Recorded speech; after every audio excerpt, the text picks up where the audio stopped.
This conference will now be recorded. So this is lecture 2. First one, in the first session yesterday, we have discussed general overview of fixed income. What we mean by debt. So debt market is very different from equity market. Here the investor does not take the business risk of the market. Covid हो नहीं हो उससे उसको उसको फर्क नहीं पड़ता, legally bound है उसको जो लिया है. And secondly the return is constant, और कितना पैसा दिया जाए तो उसका जो एस्टिमेशन करना है वो भी रिलेटिवली इजी है. किसका एस्टिमेशन? कैश फ्लो का. जो कूपन है उसी के लिए. हाँ, तो एक्सट्रीम केस में डिफॉल्ट होगा तो अलग बात है, अदरवाइज कैश फ्लो तो एस्टिमेट हो गया. तो वैल्यूएशन में सबसे पहले कैश फ्लो एस्टिमेट कर लेंगे, which is very easy, right. It is easy, relatively easy then equity, right. Equity में तो पता ही रहता है क्या मिलेगा, तो रिलेटिवली इजी है. उसके बाद क्या करेंगे, एक डिस्काउंट करेंगे. तो डिस्काउंट रेट क्या होगा? जनरली डिस्काउंट रेट क्या होता है? RF plus expected inflation plus risk premium, जिसमें default premium, maturity premium and liquidity premium is. तो जो तुम्हारा गवर्नमेंट बॉन्ड है, स्पेशली ट्रेजरी बॉन्ड है, उसमें वो तीनों चीज नहीं होगा. डिफॉल्ट प्रीमियम नहीं होगी, ट्रेजरी बॉन्ड में डिफॉल्ट प्रीमियम नहीं होगी. होगी? पैसा नहीं होगा तो क्या करेगा वो? हाँ, नहीं तो इंडिया अटैक कर लेगा, ले जाएगा पैसा.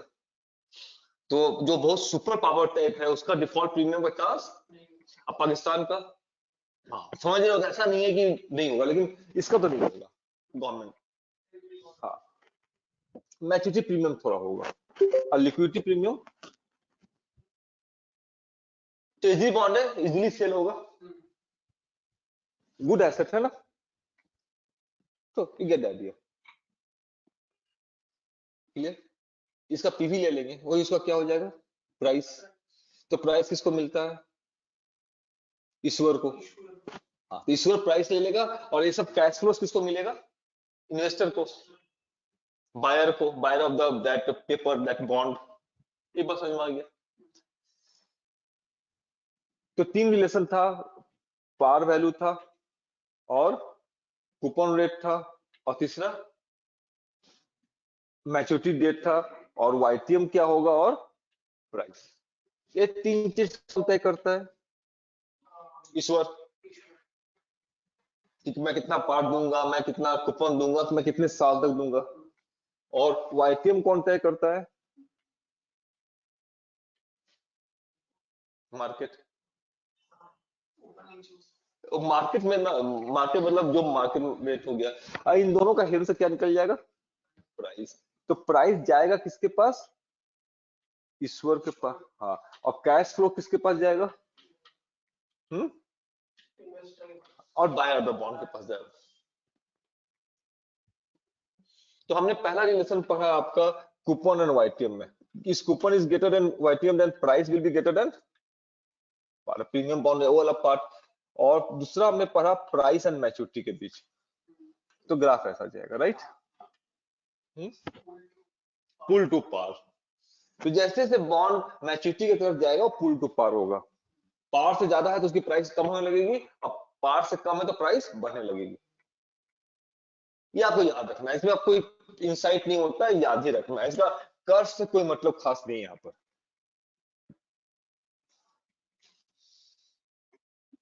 ठीक, ये हमने कल पढ़ लिया था, slow and fast. Third relation में जा रहे हैं, रिलेशन बिटवीन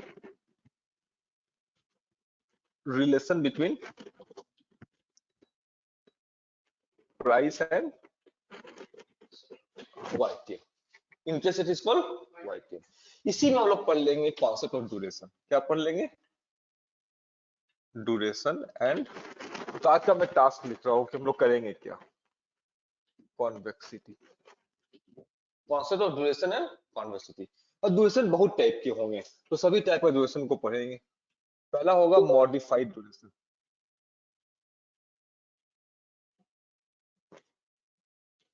दूसरा होगा इफेक्टिव ड्यूरेशन, तीसरा होगा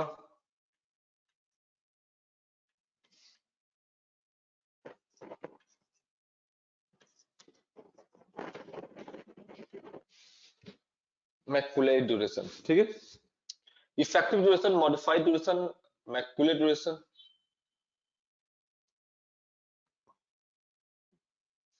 ठीक, इसी में पढ़ेंगे, लेकिन ये ड्यूरेशन से रिलेटेड बात नहीं है, लेकिन यही में पढ़ेंगे DV01 एंड PVBP, लेकिन ड्यूरेशन नहीं है। Dollar value 01 and PVBP।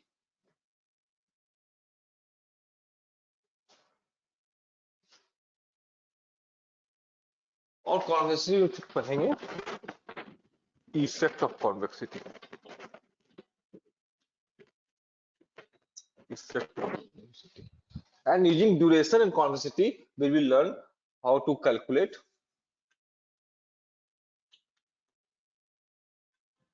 change in price with YTM using DNC। और D और C मुझे पता है, तो प्राइस चेंज क्या होगा YTM के साथ ये निकालना। 4.3B, ये दो चीज यही कोर है। तो जिसको मैथ नहीं आ रहा है तो फाइनल रिजल्ट को याद करेगा। ऐसा नहीं है कि आपकी आपकी इंटेलेक्चुअल पावर डाइल्यूट हो गई इससे, मुझे करना तो ही काम है ना। कहाँ चले गए हैं आप? कोई बात नहीं, मुझे करना पड़ता है। कुछ नहीं, पुलिस था तो फिर दारू लिया नहीं, भी गया तो लिया किया है, और क्या। सर गुड इवनिंग प्रशांत। हाँ जी प्रशांत, वेलकम। Thank you. कहाँ हो? पटना में हो, कलकत्ता में हो? आज पटना आया है सर, चलिए, ट्रांसफर हो गया मेरा पटना।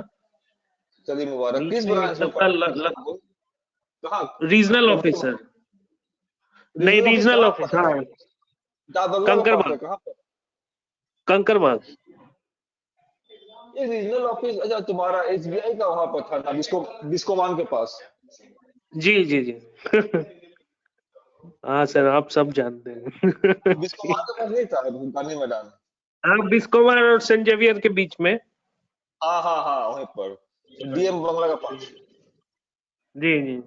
हाँ चलो, वहां में मोना में सिनेमा देखने जाते थे ना। हाँ।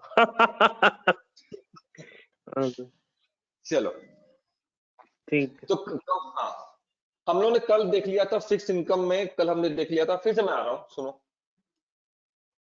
कि फिक्स इनकम का वैल्यूएशन में सबसे इजी बात होता है कि उसके कैश फ्लो को फोरकास्ट करो और उसका PV ले लो। कैश फ्लो को फोरकास्ट करना बहुत इजी है, अगर क्रेडिट लॉस वाला पार्ट छोड़ दो तो कैश फ्लो डिफाइंड है मेरा। और जो जिस रेट से डिस्काउंट करेंगे उसका 4 कंपोनेंट होगा, RF, inflation, DP, MP, LP। Default premium, maturity premium and equity premium. Tejli bond करेंगे तो DP नहीं होगा, होगा सुपर पावर है, DP नहीं होगा उसका। आप अगर उसका पैसा नहीं जाएगा तो इंडिया पर अटैक करके ले जाएगा पैसा। अभी रखिए, छाप देगा उसका, नहीं तो उसको छापने से पहले ले जाएगा। हाँ, ईरान से ले जाएगा, बहुत जगह है उसके पास।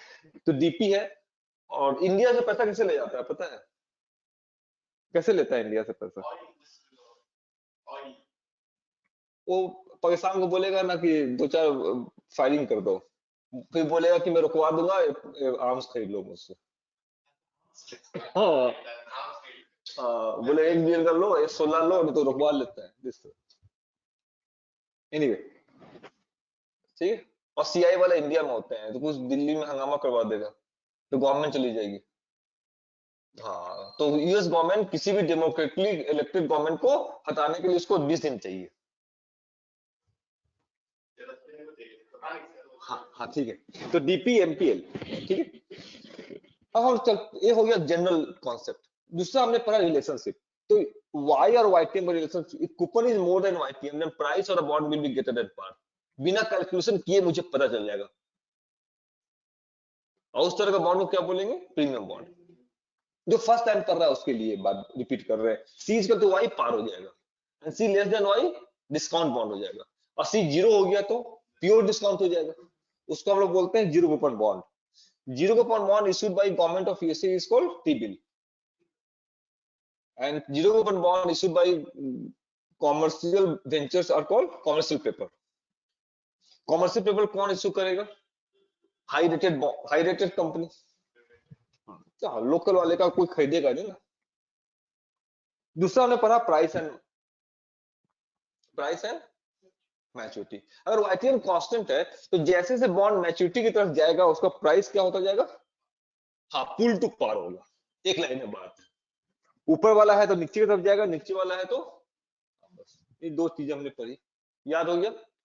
No mathematics. अब आज का हमारा काम है relationship between price and YTM, third relationship.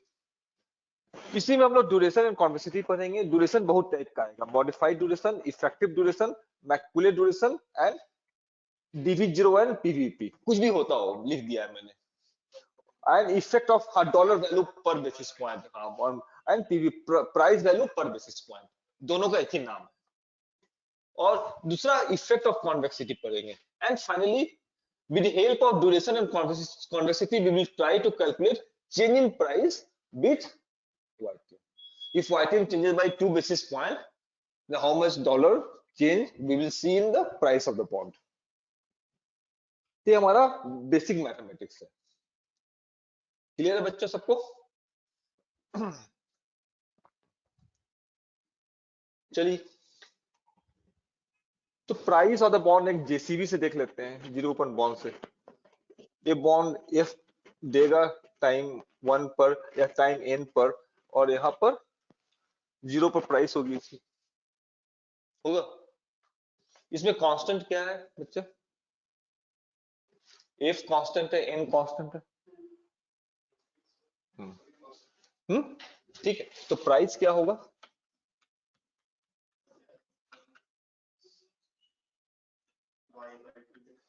To the power normal compounding. हमने फाइनेंशियल मैथ पढ़ा था कि this is a relationship between P and F, P and R. F is constant here, तो it is relationship between P and R. Graph कैसा होगा? एक तो होता है कि for each value of R calculate the corresponding value of P, make a table and draw the graph. Second होता है डायरेक्ट ग्राफ ड्रॉ करना। तो ग्राफ ड्रॉ करने में मुझे क्या चाहिए कि जैसे जैसे आर बढ़ रहा है, हमेशा आर क्या हो रहा है इस साइड में बढ़ रहा है, तो पी क्या होगा? तो यहाँ से दिख रहा है जिसका जो स्लोप होगा कैसा होगा? स्लोप डाउनवर्ड होगा। ये तो क्लियर है ना? स्लोप डाउनवर्ड होगा। और फॉर्मूला क्या है स्लोप निकालने का? Slope is also called delta, हाँ, which is equal to dy by dx होता है। तो नॉर्मल पॉलिनोमियल का dy by dx क्या होगा? एक पावर कम कर देते हैं और नए पावर से मल्टीप्लाई कर देते हैं, तो 1, हाँ, तो इसको ऐसे करेंगे, तो dp by dr निकाल रहे हैं। तो उसको ऊपर ले जाओ तो क्या हो जाएगा? पावर, हाँ, तो माइनस एन हो जाएगा, तो माइनस एन यहाँ आ जाएगा, एफ का यहाँ रहेगा, और पावर कितना हो जाएगा? Minus N minus 1।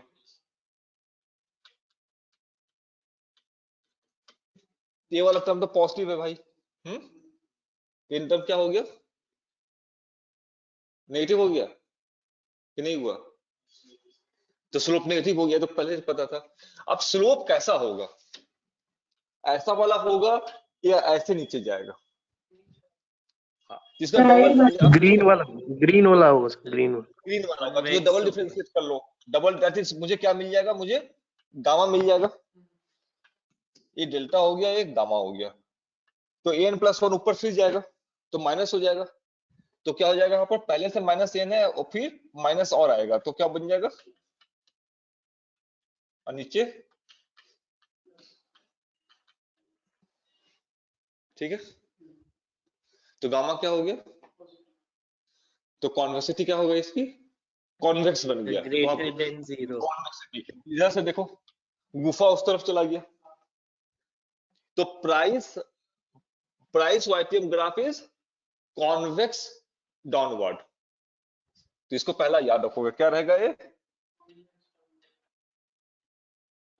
और उसकी ठीक है कॉन्वेक्स लिख लीजिए, यहाँ पर लिख नहीं पा रहे हो स्किप कर जाएगा, तो कॉन्वेक्स डाउनवर्ड। किसी को अगर सीएफए फॉर्म दे रहा है, ये चीज कॉन्सेप्ट नहीं भी पता है, तो उससे उसके एग्जाम में इफेक्ट नहीं आता है, ये सब इंटेलेक्चुअल प्लेजर के लिए है। हाँ, ये समझना है इस बात को। हाँ हाँ, आपको लगेगा कि मैं दूसरे से अलग हूँ, राइट, मेंटली ऐसे, ठीक है, कुछ होना नहीं है उस। हाँ, तो इंटेलेक्चुअल प्लेजर ही है ना, कि मैं शेक्सपियर का जो होते हैं ना कि मैं नॉर्मल मूवी नहीं देखता हूँ, वो मास इंटरटेनमेंट के लिए बनाया जाता है। ठीक है, आम निंदा समझ सके। और शेक्सपियर का जो नॉवेल है किसके लिए है, तो इंग्लिश पढ़ा हुआ तो शेक्सपियर नॉवेल समझोगे आप, तो that will give you intellectual pleasure. अब मास के लिए है तो ठीक है, दलेर मेहंदी का गाना तो ठीक है, ठीक है। जो डेल्टा और गामा नहीं भी पता है, डरना नहीं है, तो मैं इसलिए एक डिस्क्लेमर दे दिया कि आपको बस। चलें आगे, चलो बस यही फाइनेंशियल मैथड है, बिल्कुल विषय, और क्या फाइनेंस है फिर उसमें, हो गया। हाँ, और उसमें ई वाली बात है, बता देते हैं अभी बीच में, ई वाली बात बता देंगे। हाँ, ई क्या होता है बता देते हैं। तो ये हो गया, गामा हो गया, समझ में आ गया। तो गामा पॉजिटिव है और डेल्टा नेगेटिव है, तो मैं बिना टेबल ड्रॉ किए ग्राफ प्लॉट कर लूंगा, हो गया प्लॉट। किसी कॉन्वेक्सिटी कैसी होगी, पॉजिटिव होगी। हाँ, अब आगे चलो, अब आ जाओ ड्यूरेशन पर। ये बात समझ में आ गया, ग्राफ समझ में आ गया कि डाउनवर्ड स्लोपिंग है जी, ठीक है। अब आ जाओ ड्यूरेशन। तो पहला जो ड्यूरेशन है, नाम पर मत जाओ एक बार कि नाम कहां से आया। पहला जो ड्यूरेशन उसका नाम क्या है,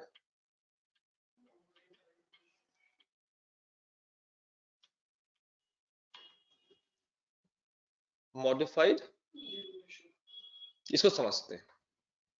अब फिर हम लोग टेलर अप्रोक्सीमेशन में जाते हैं, किस पे जाते हैं, टेलर अप्रोक्सीमेशन। ये भी हमने पढ़ाया था आपको, क्या बताया था कि change in price of Y is equal to delta time change in X plus एक एड ऑन करेंगे, जो मैंने बताया कि मेरी सिस्टर घर से जाती है तो 20 का स्पीड रखती है, आगे चल के 70 हो जाता है, तो 20 वाला स्पीड ही रखो। हाँ हाँ, प्लस उसका क्या ले लो आप, R D x square of gamma D x square, यही कॉन्सेप्ट है। तो इसी का यूज करके हम लोग अब प्राइस वाईटीएम का यूज करेंगे। तो डेल्टा वाई की जगह क्या आ जाएगा, delta P means change in P, और pure delta means the slope D. हाँ, तो ये सब चीज ठीक है। तो डी जीरो, डीएक्स की जगह क्या आएगा, डीएक्स आर का सा रिलेशन है, तो डेल्टा वाई आएगा, यहाँ पर क्या आएगा, चेंज इन आर, आर ही ना तुम्हारा इंडिपेंडेंट वेरिएबल है, अब प्लस हाफ गामा, ठीक, ये जनरल फॉर्मूला है। अगर तुम कॉल का निकालो या किसी भी वेरिएबल का निकालो जहां पर आपस में एक रिलेशनशिप है, तो you can use this formula. कहीं पर भी रिलेशनशिप है तो you can have this formula कि if the independent variable changes by small amount dy, then the dependent variable will change by this much amount। लेकिन यहाँ पर एक इशू क्या है, यहाँ पर जो इशू यहाँ समझना है, जब हम लोग कॉल पुट पढ़ेंगे तो फिर आप कंफ्यूज हो जाते हैं कि वहां पर आप डेल्टा क्यों बोलते हैं, यहाँ पर बदल क्यों दिया। तो इस चीज को मैं क्लियर करूं, प्राइस क्या है मेरा, f divide by 1 plus y to the power n, is it clear. y और r एक ही बात है, इंटरेस्ट रेट, क्लियर है। y को रिपोर्ट कैसे करते हो, इंटरेस्ट रेट को कैसे रिपोर्ट करोगे, तुम्हें गवर्नर बना दिया जाए और तुम एनुअल परसेंटेज करोगे और परसेंटेज में करोगे, गुड। जनरली अगर तुम डेसिमल में तब करते हो जब मुझे पता है कि वो आदमी क्या करने वाला है, उस नंबर का इनपुट में यूज करने वाला है, तब तो डेसिमल में बता देंगे उसको, आज इनपुट यूज कर लेगा। और ह्यूमन कंजम्पशन के लिए बोला जा रहा है तो परसेंटेज में बोलेंगे, your brain will process that number easily, तो इंडियन इंटरेस्ट रेट इज 7%। ये ठीक है नोट कोटेशन, ठीक है। लेकिन मुझे ये बताना है कि इस बार हम लोगों ने, मैं आरबीआई का गवर्नर बन गया तो अपना पावर दिखाएंगे कि इस बार हम लोगों ने 2.5% बढ़ा दिया, तब कैसे बोलेंगे? जब भी आप चेंज की बात करते हैं ना तो बीपी में बात करेंगे, बेसिस पॉइंट में बात करेंगे। जब आप चेंज ऑफ इंटरेस्ट रेट को फॉर्मली कोट करते हैं तो आप किस में बात करेंगे? बेसिस पॉइंट में। और एब्सोल्यूट नंबर ऑफ कोट कर रहे हैं तो हमेशा परसेंटेज में बात करेंगे। तो आरबीआई हमेशा क्या करता है? बढ़ाता है या कम करता है तो हमेशा वो कोट किसमें करेगा? बेसिस पॉइंट में। डिफरेंस ऑफ इंटरेस्ट रेट में change of interest rate is always quoted in basis point. Change हमेशा कोट होगा बेसिस पॉइंट पर और एब्सोल्यूट वैल्यू हमेशा कोट होगा परसेंटेज में। क्लियर हो गया? और इनपुट में कौन यूज होगा? डेसिमल। यहां कौन जाने वाला है? डेसिमल जाएगा ना। हाँ, तो मैथमेटिकल इक्वेशन के इनपुट में डेसिमल जाएगा। एब्सोल्यूट कोटेशन परसेंटेज में होगा और चेंज कैसे कोट होगा? Basis point. तीन बातें समझ में आ गई। अब तीनों में क्या रिलेशन है? इसमें क्या होगा? यहां से यहां जाना होगा तो क्या करेंगे? और 50 बेसिस पॉइंट से मुझे परसेंट में जाना होगा तो बाई 100। तो 50 बेसिस 0.5% तो क्या हो जाएगा? 50 बाई 100। और फिर यहां से यहां जाएंगे तो हाँ, तो हो गया 1 basis point is equal to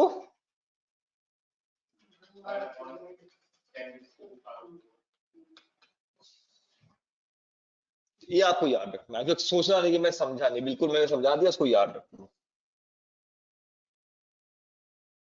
तो तीन बातें हैं, मुझे यूज करना है हमेशा फॉर्मूला में डेसिमल। कोटेशन परसेंट का आ सकता है अगर एब्सोल्यूट बोल रहा है तो, डिफरेंस बोल रहा है तो ये जो डेल्टा वाई का बात होगा किसमें होने वाला है? बेसिस पॉइंट में बोलेगा वो, जब तुम्हारा क्लाइंट बोलेगा कि 20 बेसिस का चेंज हो गया जी, तो आपका जो इनपुट आएगा वो हमेशा बेसिस पॉइंट में आएगा। फॉर्मूला में जो फिट करेंगे किसमें करेंगे? डेसिमल में करेंगे। समझ में आ रहा है? तो हाँ, ये डेसिमल पॉइंट में है और ये किसमें है? डॉलर में है। तो दोनों का यूनिट बदल गया। दोनों का यूनिट क्या हो गया? बदल गया। हाँ हाँ, और डेसिमल पॉइंट में जाएगा और यूनिट बदल गया। तो हम लोगों को डिपेंडेंट वेरिएबल का यूनिट डॉलर में है और इंडिपेंडेंट वेरिएबल का यूनिट परसेंटेज में है या डेसिमल में, एक ही बात है ना। तब तो थोड़ा सा कंफ्लिक्टिंग हो गया। तो दोनों को एक ही यूनिट में रखने की कोशिश करेंगे, तो कैसे होगा? सेंस आया? इसीलिए फिक्स इनकम में मुझे स्पेशल यहाँ पर वर्क करना पड़ता है। ठीक है, बात समझ में आया? तो जो प्राइस चेंज है वो डॉलर में है और जो इनपुट है वो परसेंटेज में है।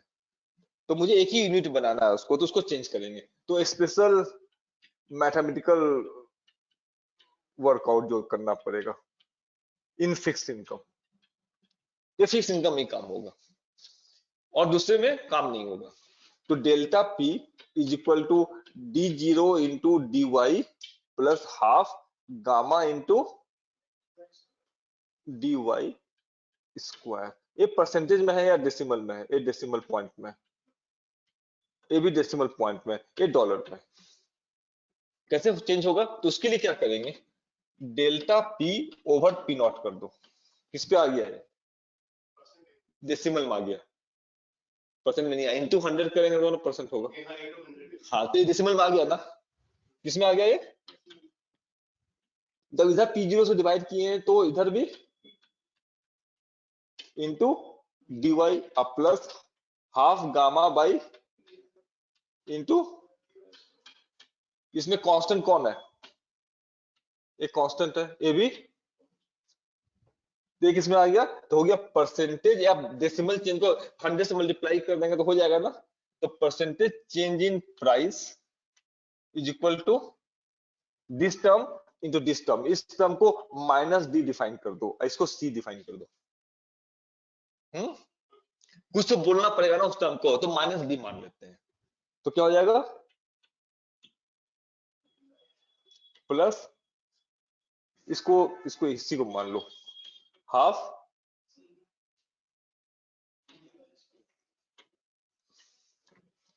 तो percentage change in price is equal to minus D into delta Y plus half C into delta Y.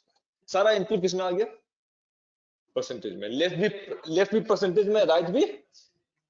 ये स्पेशल फॉर्मूला मिल गया, इसको आपको याद रखना है थ्रू आउट। और डी कितना होगा, डी कितना होगा, माइनस होगा, minus D equal to delta naught by P naught. तो delta D is equal to minus of delta naught by P naught. Delta naught क्या है, स्लोप है। किसका स्लोप है, प्राइस वाइटिंग का स्लोप है।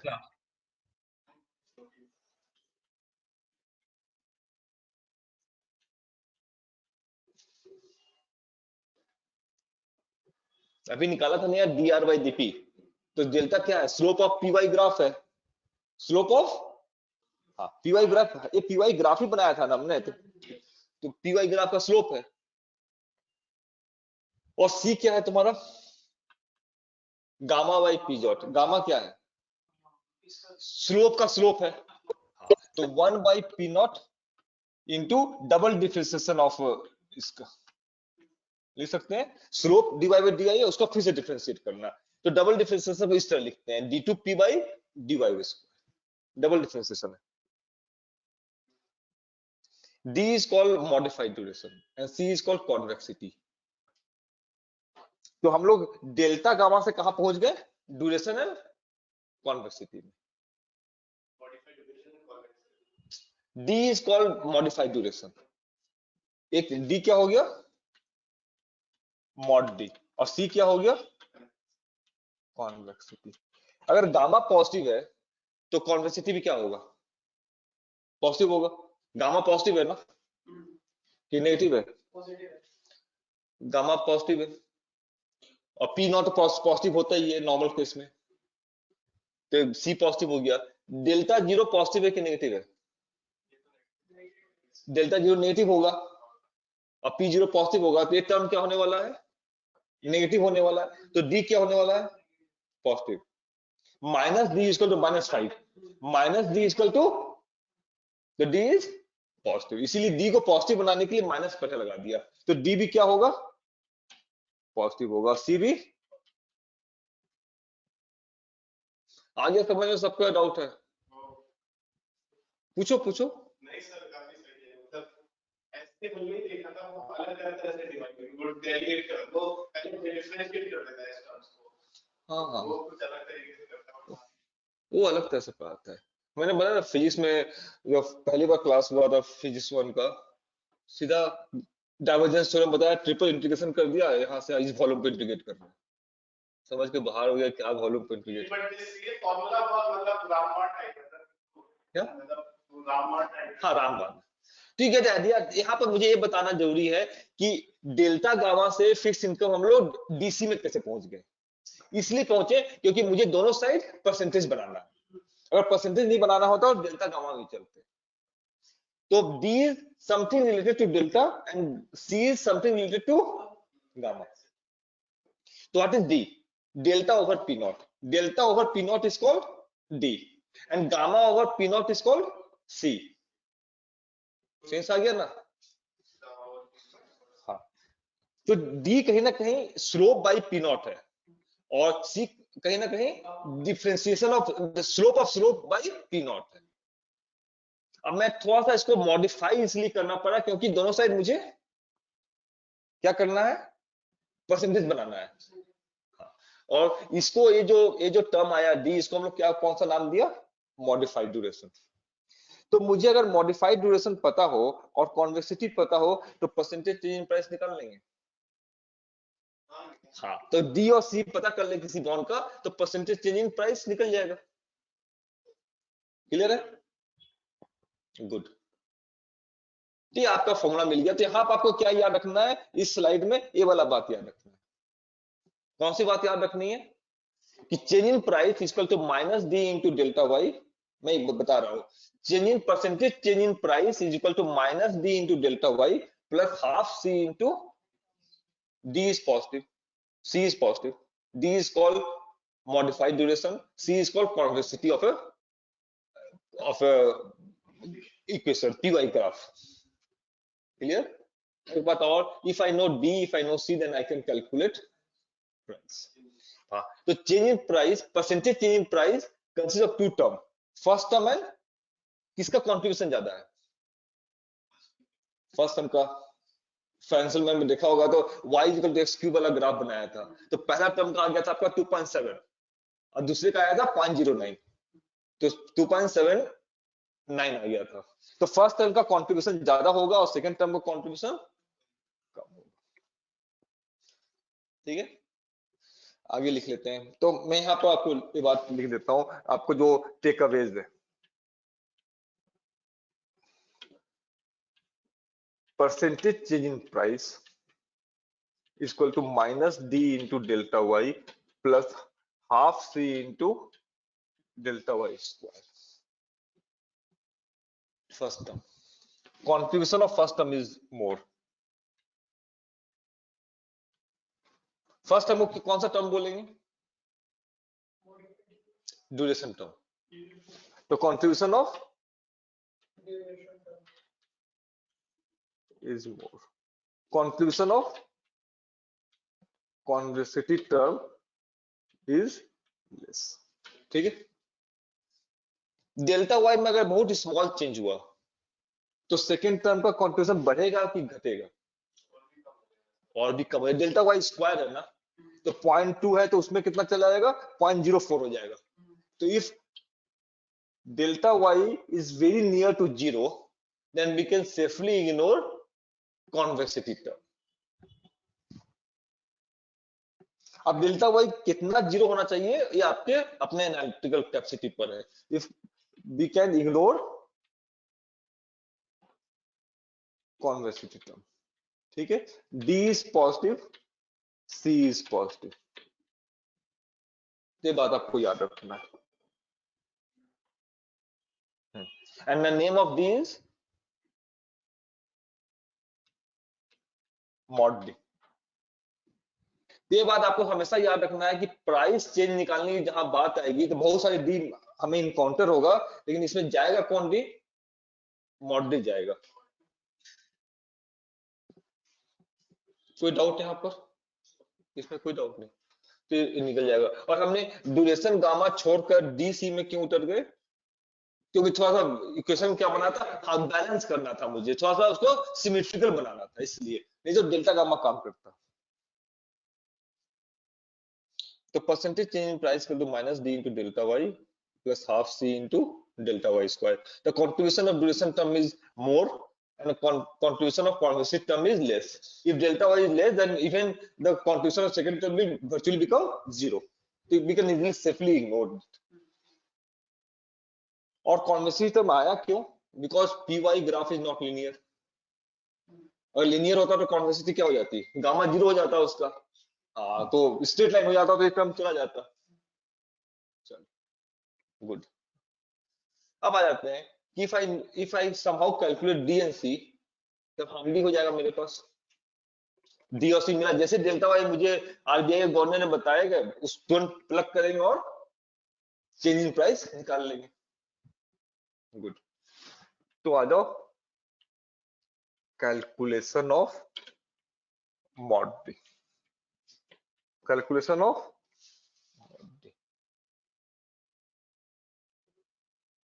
आ रहा समझ में?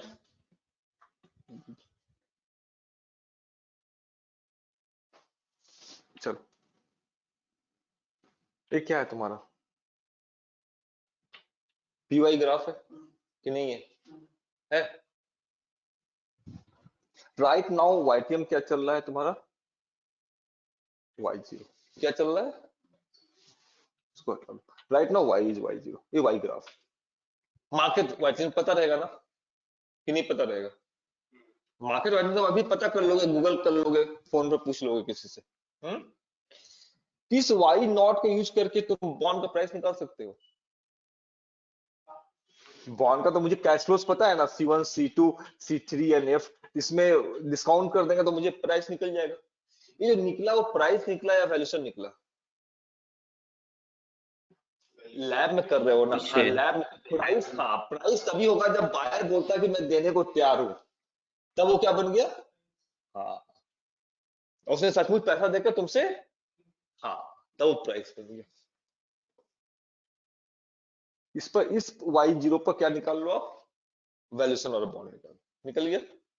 अब आप लैब में ही क्या करो, लैब मतलब अपने घर पर सॉक दो, सॉक समझते हो? वाई को चेंज करना मैनुअली, अपने घर पे कुछ चेंज कर सकते हो या नहीं कर सकते हो? हाँ, चेंज कर लो। तो डेल्टा वाई का पॉजिटिव सॉक दो और डेल्टा वाई का नेगेटिव सॉक दो। अगर पॉजिटिव सॉक दोगे तो नया वाई क्या बन जाएगा मेरे लिए?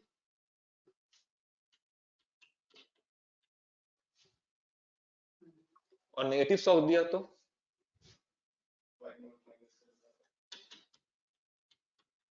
ठीक है जी, बन गया। जैसे 8% चल रहा है तो मैं 10 बिप्स का शॉक दे रहा हूं। हाँ, तो 10 बिप्स का शॉक देंगे तो कितना हो जाएगा? ये 8.1%, और दूसरा हो जाएगा तो 8.1 पर ही प्राइस निकलेगा। मैनुअली करना तो 8.1 पर निकालो। तो क्या किया हमने? y प्लस कर दिया, राइट? इस पर प्राइस निकलेगा, प्राइस मतलब वैल्यूएशन होगी। आप तुम कैल्सियम में 8.1 डालो, इससे वैल्यूएशन आएगा, थोड़ा कम आएगा ज्यादा आएगा? इसको v प्लस बोल रहे हैं। जब YTM इंक्रीज कर गया तो वैल्यूएशन क्या है? That is v plus. v plus ये मतलब नहीं है कि v0 से ज्यादा होना, ये हायर YTM पर। अगला बार फिर कैल्सियम बदलो, अब कितने पर करो? y माइनस पर। कितना आ गया? b minus. सही आया? तो ड्यूरेशन निकालने का सारा किवायत कहाँ हो रहा है? अपने लैब पर। सिर्फ वहां से हमने y0 ले लिया, किसी के आसपास हम लोग ड्यूरेशन निकाल लेते हैं। किसके आसपास? जो अभी करंट YTM है आज रात की। और फॉर्मूला क्या है मेरा? Percentage change in price. उसको कैसे लिख सकते हैं? Equal to minus d into C/2। Duration निकाल रहे हैं तो इग्नोर कॉन्वेक्सिटी। कॉन्वेक्सिटी को क्या करेंगे? क्योंकि हम लोग ड्यूरेशन पर प्ले कर रहे हैं, तो इग्नोरिंग कॉन्वेक्सिटी का अगला टर्म क्या हो जाएगा? तो d क्या हो जाएगा? मुझे d निकालना तो क्या हो जाएगा? माइनस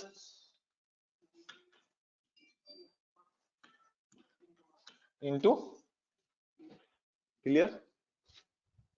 अब राइट साइड ड्यूरेशन निकाल सकते हो। हाँ, निकल जाएगा आपको। पहले प्राइस कितना था? V0 था, अब प्राइस क्या हो गया? V प्लस हो गया। कितनी हुआ? हाँ, तो निकालो कितना हो जाएगा? D प्लस निकालो, माइनस क्या लिखें? चेंज इन P कितना हुआ है?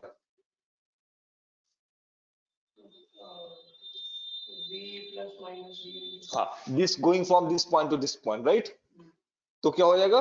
माइनस तो लगा हुआ है, V प्लस V0, ठीक है, divide by V0। Initial value V0 थी, और डेल्टा वाई कितना होगा? हाँ, डेल्टा वाई होगा, कितना होगा? डेल्टा वाई होगा, नहीं होगा? हाँ, ठीक है, ये हो गया D प्लस। D माइनस क्या होगा? हाँ, तो फिर से बोलो। D कहाँ से? हाँ, माइनस, हाँ,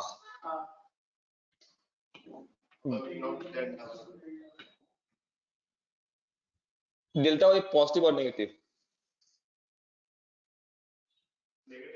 डेल्टा वाई नेगेटिव होगा ना। इनिशियल वैल्यू कितनी थी आपकी? 8 थी, दूसरी वैल्यू कितनी हो गई? 7.9 हो गया। डिफरेंस इज ऑलवेज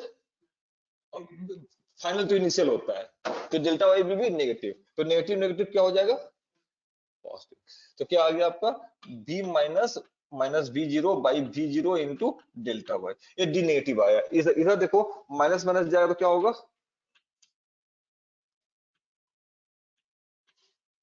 दोनों डी नेगेटिव भी और डी पॉजिटिव भी दोनों क्या है, पॉजिटिव नंबर है।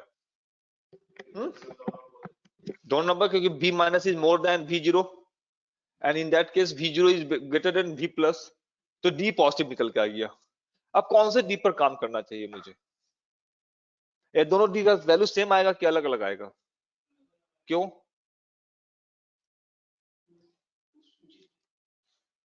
कन्वेक्सिटी के वजह, क्या? क्योंकि सर क्योंकि जो दोनों का डिफरेंस है वो सेम नहीं है। हाँ, डिनोमिनेटर सेम है दोनों का, लेकिन न्यूमरेटर में डिफरेंस है। जो पॉजिटिव कॉन्वेक्सिटी है, तो आगे चल के यहाँ पर क्या हो रहा है, ये वाला चीज बढ़ रहा है, तो ये वाला जो V1 माइनस V0 जो है वो क्या होने वाला है, V माइनस V0 ये वाला जो टर्म है वो ज्यादा होने वाला है इसके रिस्पेक्ट में, राइट? कि नहीं आ रहा समझ में?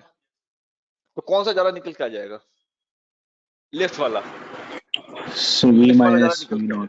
हाँ, तो ये वाला ज्यादा निकल के आ जाएगा, ये मोर होगा और ये वाला लेस होगा।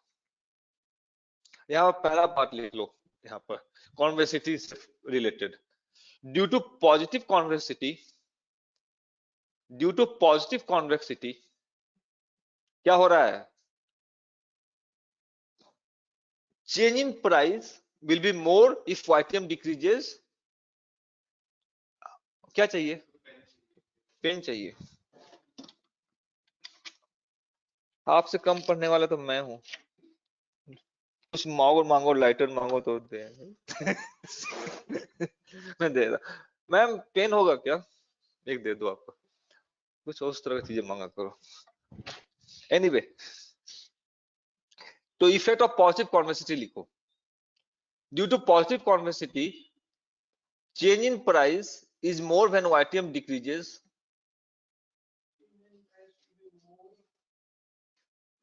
YTM decreases।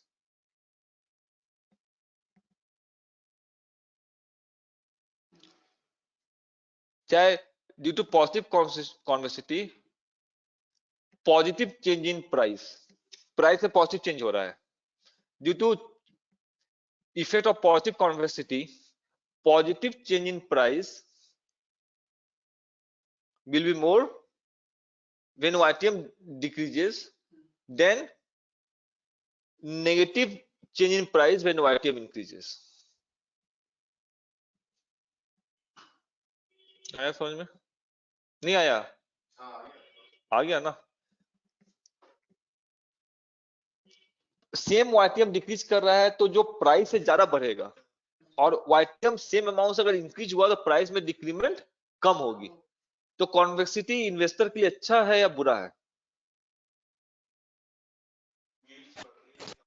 कॉन्वेक्सिटी इन्वेस्टर अच्छा है। प्राइस इन्वेस्टर का किससे मतलब है, प्राइस से मतलब है। तो अगर तुम्हारे फेवर में रहा तो YTM ड्रॉप कर जाएगा, तो YTM ड्रॉप करेगा तो प्राइस ज्यादा बढ़ जाएगा, और तुम्हारे अगेंस्ट गया तो प्राइस डिक्रीज करेगा, लेकिन उतना ज्यादा डिक्रीज नहीं करेगा। समझ में आ रहा है? नहीं? हाँ। तो 2% से अगर YTM इंक्रीज कर गया तो 5% से प्राइस ड्रॉप कर जाएगा, लेकिन 2% से प्राइस डिक्रीज किया तो तुम्हारा जो प्रॉफिट होगा वो 60% से बढ़ जाएगा, तो प्रॉफिट विल बी मोर। हाँ, तो हम लोग रिस्क जो ले रहे हैं उसमें डिक्रीज होने का जो रिस्क है वो कम है और इंक्रीज होने का रिस्क ज्यादा है, तो मेरे फेवर में है गेम, तो कॉन्वेक्सिटी मेरे फेवर का है। तो high convexity means more favourable bond. हाँ, तो ये समझ में आ गया, ये कॉन्सेप्ट समझ में आ गया, ये तो बैक ऑफ द माइंड याद होना चाहिए, बॉन्ड की कॉन्वेक्सिटी हमारे फेवर का है। एनीवे, तो ड्यूरेशन कौन सा, अब मुझे पता नहीं है मुझे ड्यूरेशन किस लिए चाहिए, चेंज इन प्राइस निकालने के लिए। तो ये मुझे पता ही रहे कि प्राइस में राइट चेंज होना है तो कौन सा डील ले लेंगे, डी प्लस ले लेंगे। अब मुझे पता रहे कि अगले बार प्राइस डाउन जाना है तो किसको ले लेंगे। अब मुझे पता ही नहीं रहा कि किस में से कौन होगा, तब क्या लेंगे, तो इन दोनों का एवरेज, इन दोनों का एवरेज कर लेंगे, उसको बोलेंगे इफेक्टिव ड्यूरेशन। तो एग्जाम में इफेक्टिव ड्यूरेशन दिया रहेगा तो मॉडिफाइड ड्यूरेशन की जगह ही वो काम करता है। Effective duration is better than modified duration. तो इफेक्टिव ड्यूरेशन निकाल लेते हैं। तो इफेक्टिव ड्यूरेशन क्या होगा? Effective duration is just a substitute of good substitute of mod d.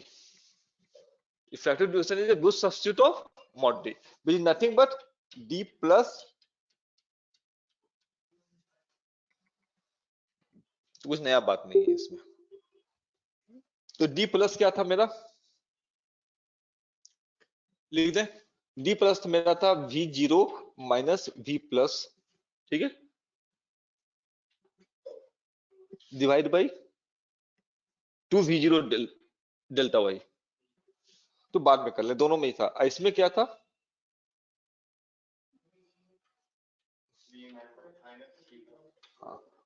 By 2 तो आ ही गया। इन दोनों का जो था वो v0 इंटू डेल्टा y था, राइट। तो v0 कैंसिल हो गया, तो लेट विद v माइनस ये दूसरा इफेक्टिव ड्यूरेशन का फॉर्मूला मिल गया। ये आपको याद रखना,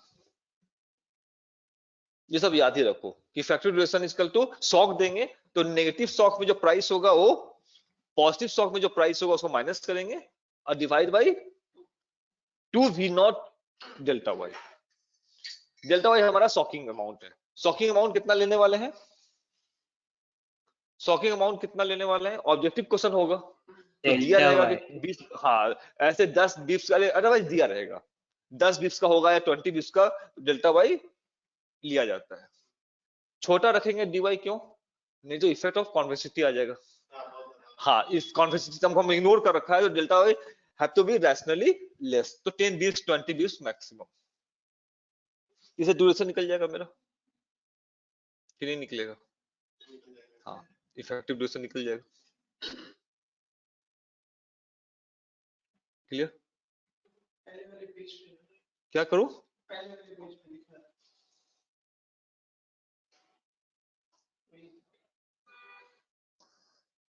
लिख लो भाई, to get idea of duration and how to calculate duration। तो ड्यूरेशन तो हम लोग लैब में निकाल लेंगे, लैब में निकाल के कल ऑफिस ले जाएंगे।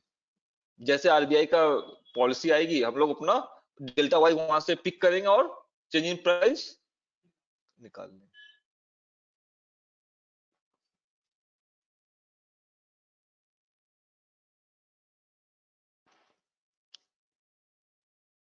ये सब लिख रहे हो तो तुम्हें आराम से पढ़ना भी पड़ेगा, नहीं तो टेक अवेज याद रखना, ठीक है।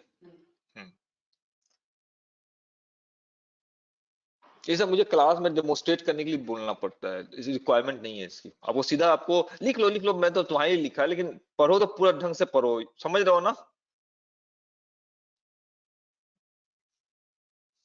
नहीं तो माइंड चेंज नहीं करो अर्जुन की तरह, तो सोच के जाओगे मुझे चोरी करना है, चोरी करने वाला सोचोगे नहीं वो नहीं करना चाहिए, वापस करे तो दे विल कैच यू। हाँ या तो एक रखो भी वो। हाँ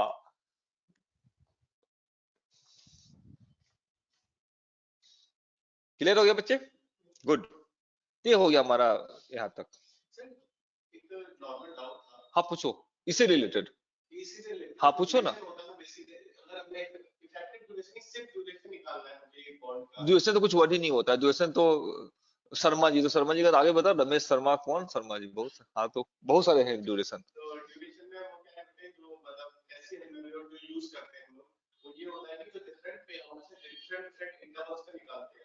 और टोटल पे आउट है तो वो एक इफेक्टिव टाइम दे देगा कि कितने टाइम में मेरा टोटल उसका वापस। ये एक पढ़ा था मैं, फिर कल मुझे नींद आ गया तो मैं सीखा नहीं उससे, तो मैं सीख कर अगले बार बताऊंगा। दिया अभी बहुत सारे ड्यूरेशन है, जब हम लोग आइडिया बिल्ड कर रहे हैं टेंशन नहीं लो, तुम्हें कंप्लीट क्लियर करेंगे, समझ रहे हो। हाँ क्या बोल रहे हो, नहीं उसकी बात सही है, उसने ये वाला सुना ही नहीं होगा रियल में। ड्यूरेशन 2 मिनट टाइम दो बच्चे, 2 मिनट टाइम दो, मैं सारा करवाता हूँ तुम्हें।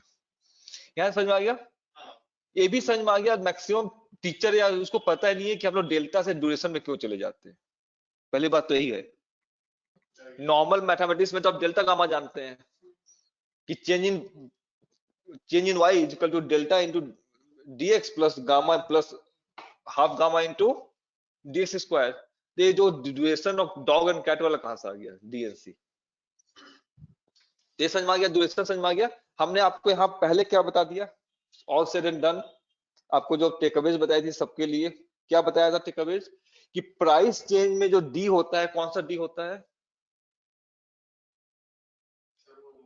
मॉडिफाइड ड्यूरेशन होता है, और कोई ड्यूरेशन टाइम वाला कोई ड्यूरेशन यहाँ काम नहीं करेगा। हियर कौन होना चाहिए, हाँ, अगर मॉडिफाइड ड्यूरेशन से भी अच्छा कौन हो सकता है, इफेक्टिव ड्यूरेशन, या तो इफेक्टिव जाएगा यहाँ पर, या फिर और कोई दूसरा टाइम वाला ड्यूरेशन इसमें नहीं जाने वाला है। Whenever you want to calculate change in price, always go with mod और effective duration। बाकी होता होगा मुझे नहीं पता है, लेकिन यहाँ जाता तो नहीं है। ठीक है, आया समझ में यहाँ तक? हाँ, तो आपको ये बात याद रखना है। तो contribution of duration term is maximum, contribution of contribution less, dy is 0, then we can ignore, and d is positive and c is positive, it is mod d. Mod only whenever you want to calculate change in price of bond is have to be mod d, or the modification of mod d, that is effective duration। दोनों नहीं दिया रहेगा, दोनों दिया रहेगा तो कौन लोगे, नहीं फिर इफेक्टिव लो लोगे। तो पता नहीं कि साइड क्या है, ये भी तो बताया तो मैंने कि राइट साइड चेंज होना है या, हाँ, तो हम लोग क्या लेंगे फिर, इफेक्टिव लेंगे। समझ में आ रहा है ना? अब तुम्हें कंफर्म ये कि राइट साइड चेंज होना है तो डी प्लस वाला लेके काम करेंगे फिर। ठीक है, ठीक है। And what is the formula of effective duration, v minus v plus divide by 2v0। And secondly I also taught you what is the effect of positive convexity.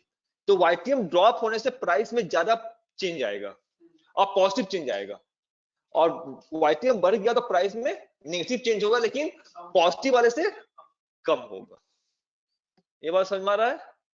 हाँ, तो ऐसे हो रहा है ना, देखो ना, तो यहां से इधर गए तो ज्यादा बढ़ जाएगा ना, और यहां से इधर गए तो इस फ्लैटिश हो रहा है। क्या हो रहा है, फ्लैटिश हो रहा है, तो कम गिरेगा। ठीक, इट इज समथिंग लाइक जब पतंग गिरता है तो मुझे लगा कि मेरे तो छत पे आ जाएगा, चला गया पड़ोस में, क्यों, वो सीधा फॉल किया ही नहीं, क्या हो गया, वो फ्लोट कर गया, तो हाइट कम गिराना उसका, फिर ये दिक्कत हो गई पतंग के साथ। तो वाला कॉन्सेप्ट क्लियर हो गया, इफेक्टिव ड्यूरेशन। गुड, अब आ जाओ इफेक्टिव कॉन्वेक्सिटी के लिए भी कैसे निकालेंगे, चेंज इन ड्यूरेशन बाय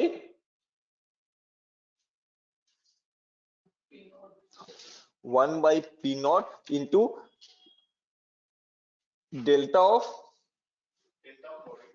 हाँ, delta of mod D over dy, right, यही होगा। तो dy में मॉडिफाइड ड्यूरेशन पहले से dy है, हाँ हाँ, तो dy स्क्वायर हो जाएगा और पी नॉट कैंसिल होगा। तो फाइनली मैं फॉर्मूला लिख देता हूँ, तो इसका फॉर्मूला होगा v minus plus v plus minus 2v naught divide by v naught into delta Y square. ठीक है, स्टार लगा दिया, मैं प्रूफ नहीं कर रहा हूँ।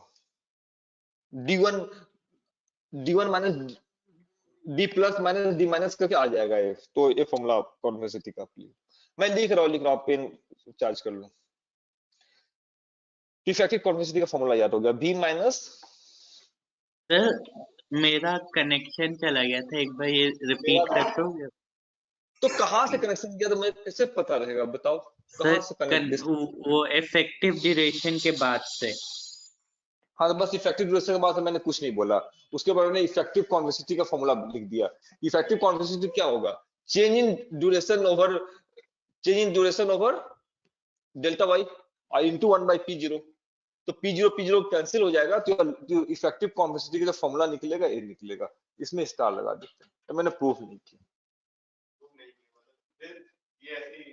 रख लो, घूम फिर के आ ही जाएगा ना, जैसे ये वाला निकल के आ गया, चेंज करके निकल के आ जाता है ना, उसको भी चेंज ऑफ करके आ जाएगा।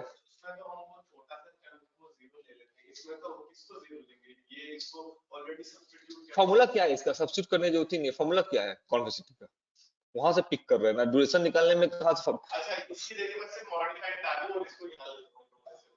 मैंने कॉन्वेक्सिटी का फॉर्मूला यूज किया। What is convexity? 1 by P0 into gamma. हाँ हाँ, माइनस प्लस प्लस हो जाएगा ना, तो हाँ, तो 1 by P0 और ये क्या है? D2 P by, यही है ना? तो चेंज इन प्राइस का डबल चेंज है, तो निकल जाएगा। तो ठीक, एक क्लास के बाद में सप्लीमेंट्री कर दूंगा, कोई फायदा नहीं। तो याद रखिए, इससे आपका इंटेलेक्चुअल प्रेशर डाउन नहीं जाता, मानो ना, यहाँ रिक्वायर्ड नहीं। This is formula of convexity, V minus plus V plus minus 2V0 divide by V0 into delta y. Clear हो गया? तो C और D पता रहेगा तो चेंज इन प्राइस निकल जाएगा। और C और D कहां से निकल जाएगा मुझे? लैब से। ये सारा इनपुट कहाँ का है? लैब का इनपुट है ना। हाँ, तो डेल्टा P सीधा हो जाएगा minus D into delta Y plus half C into delta Y square. Delta y के लिए मुझे वेट करना पड़ेगा उसके पॉलिसी डिसीजन का। जैसे डेल्टा वाई आएगा, D और C तो मैंने लैब में कैलकुलेट कर रखा है, प्लग करेंगे और will get the change in price. Good, आ गया?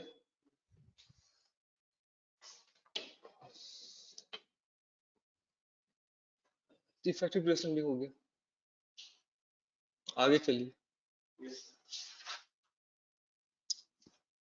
You also get the idea of convexity. Convexity में बहुत सारे नहीं होते हैं, एक ही तरह का convexity होता है।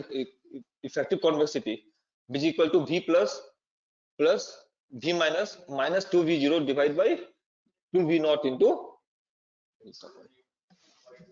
the third type of duration is called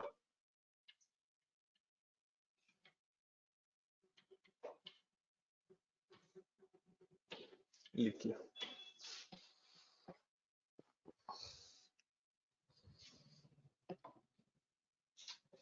है गया। ये मोहनदास करमचंद गांधी की तरह है, इसी का टाइटल पर बहुतों का नाम ड्यूरेशन हो गया, मॉडिफाइड ड्यूरेशन सब इसी से लिया। तो नाम ड्यूरेशन का स्पेशली यहाँ जनरेट होता है। अच्छा, और किसने ले लिया? हाँ, उन लोग वहां से आया। एनीवे, मैक्युलर ड्यूरेशन चलते हैं।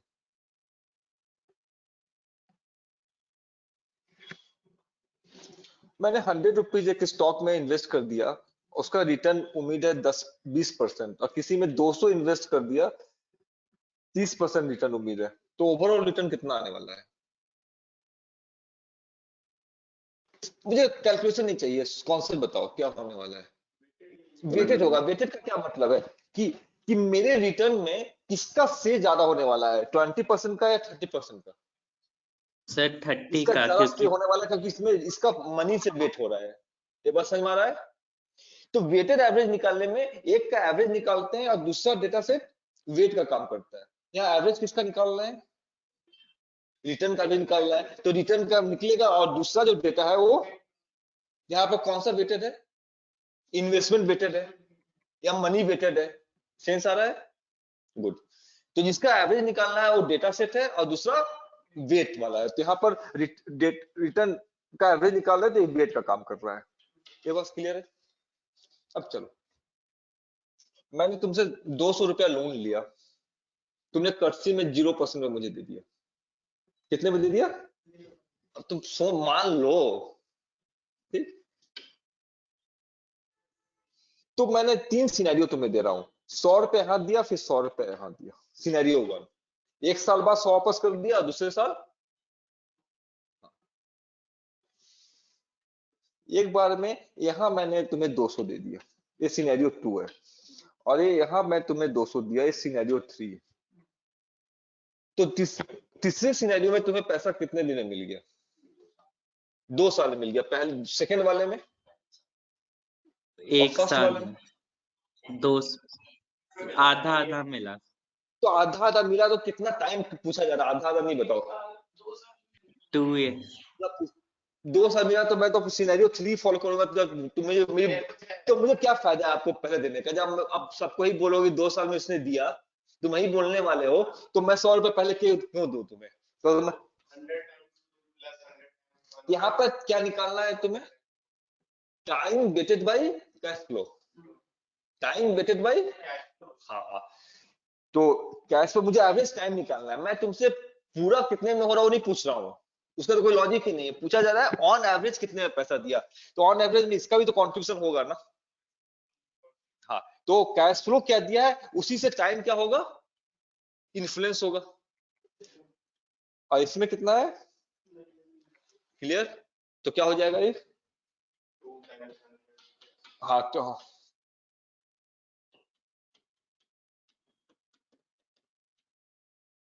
ऑन एवरेज 1.5 साल में दिया, राइट? अगर यहाँ पर सिर्फ 1 रुपया कर दिया जाए, 199 किया जाए तो ऑलमोस्ट, तो इसका वेट 1/200 हो जाएगा, इसका वेट 199/200 हो जाएगा, तो इसका इंपॉर्टेंस बढ़ जाएगा। क्योंकि समझ में आ रहा है? इसको क्या बोलेंगे, cash flow weighted time. It also indicate after how many years your money is recovered on average, ठीक है? तो Macaulay distribution is average time, तो MacD is nothing but T average. क्या है? T average of receiving the cash flow. MacD is T average of receiving the cash flow, ठीक है? चलो, sir ये थोड़ा ड्यूरेशन का सेंस देता है। कोई बात नहीं, सेंस क्यों देगा यार? मॉडिफाइड ड्यूरेशन कैसे, मतलब how is it a duration, मतलब हमने टाइम के साथ डिफाइन कर दिया, पर ड्यूरेशन के तुम वेट करो, इतना जल्दी क्यों हो जाते हो? अभी क्लास के बाद तुम्हें डाउट पूछो, ठीक है? तुम इसको जितना देखे उससे ज्यादा मैंने इसको देखा है, ठीक है? तो मैं ज्यादा जान रहा हूँ ना इसके में, तुम हाँ, तो सुनते जाओ। मुझे दिक्कत होता है कि जो हमारे ऑडियंस होते हैं वो क्वालिफाइड नहीं रहते हैं। Qualified in the sense mathematically समझ नहीं पाते, तो मुझे रुकना पड़ता है। तो थोड़ा मैथमेटिक्स समझने का कैपेसिटी रखो या कंसंट्रेट करो, कोई प्रीवियस नॉलेज रिक्वायर्ड नहीं है, ठीक है? तो रीजन हो जाता है। एनीवे, C1 आया, यहाँ पर C2 आया, यहाँ पर C3 आया, C4 आया। क्या है? किसका? बॉन्ड का। तो टाइमलाइन 1 है, टाइमलाइन 2 है, टाइमलाइन 3 है, टाइमलाइन। अब आप इसका मैकडी बताओ क्या होगा? हाँ, क्या? C1 times 1, C2 times 2, C3 times C1, हाँ, उससे हमने फॉर्मूला ही नहीं बनाया, हमने वेट बना कर किया है ना, W है नेक्स्ट वन, तो उस फॉर्मेट ही रखेंगे ना। तो C1 divide by all C's into 1 plus C2 divide by, हाँ, ये सब चीज याद रखो तभी ना मजे लोगे, नहीं तो फिर होगा ना। C divide by all C। तो मैक्यूलिन आया, बोला कि टाइम लो मनी लो, ये C तो यहाँ पर दे रहा है, C कहाँ दे रहा है? तो मुझे क्या करना चाहिए, सभी T का प्रेजेंट वैल्यू निकाल के देख लो, सभी C का क्या लेकर देखो, हाँ।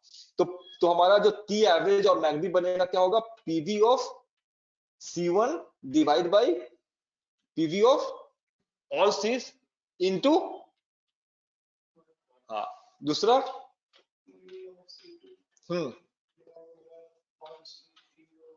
इनटू, ये आपका मैकडी हो गया, राइट? इसको D लिख रहे हैं मैकडी, क्लियर? नहीं आया?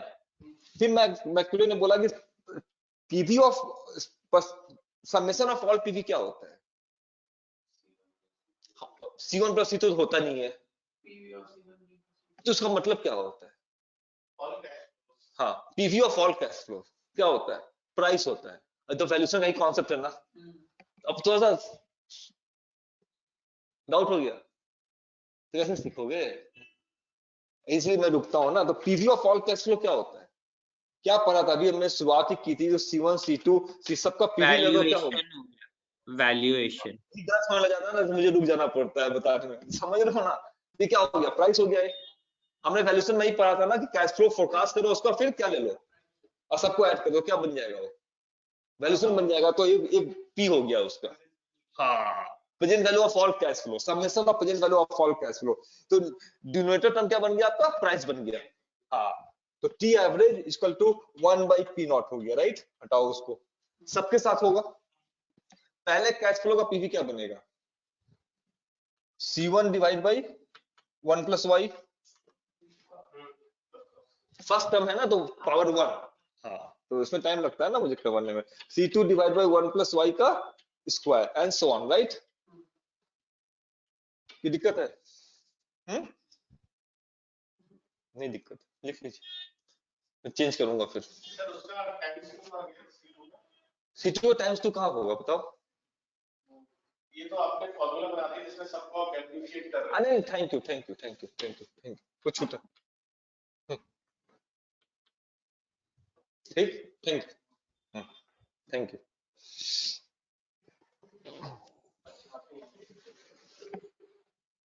थैंक यू, हाँ लिख लो बच्चे, हर लिख लिया, मैं आगे चलूंगा, लेकिन जो जिसको नहीं इसको इसमें इन्वॉल्व होना छोड़ सकता है इस बात को, ठीक है। हाँ नहीं आप लिखो, मैं लिख कर आऊंगा, छोटे को तो बहुत चीज छूट जाता है, ठीक है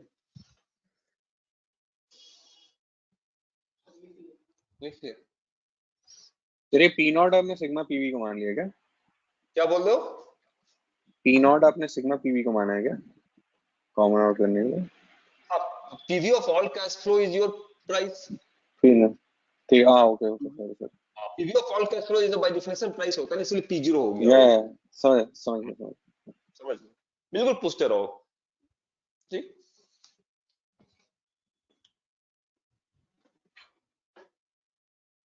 ठीक, एंजॉय करो। नहीं हमने इंग्लिश का भी एंजॉय नहीं किया, जितना भी पोएम था सीधा याद किया कि कल एग्जाम देना है, तो रॉबर्ट ब्लैक का कोई भी जो भी उसने पिक्चर क्रिएट किया with the help of words कभी नहीं किया। तो कौन से पोएम एंजॉय किया हमने? बॉलीवुड वाले पोएम सारे बॉलीवुड वाले सारे पोएम, ठीक। एनीवे लिख लिया आपने, आगे चलो कि टी एवरेज बोलो या ड्यूरेशन बोलो, जो होगा 1 by P0 C1 divide by 1 plus y plus C2 divide by 1 plus y square into 2 and so on, ठीक है जी बच्चे। गुड, एक चीज और बता दो, y is equal to x square, इसका डिफरेंशिएशन क्या होगा? 2x होगा। अब मुझे डिफरेंशिएशन से वापस इक्वेशन जनरेट करना है, तब क्या करें?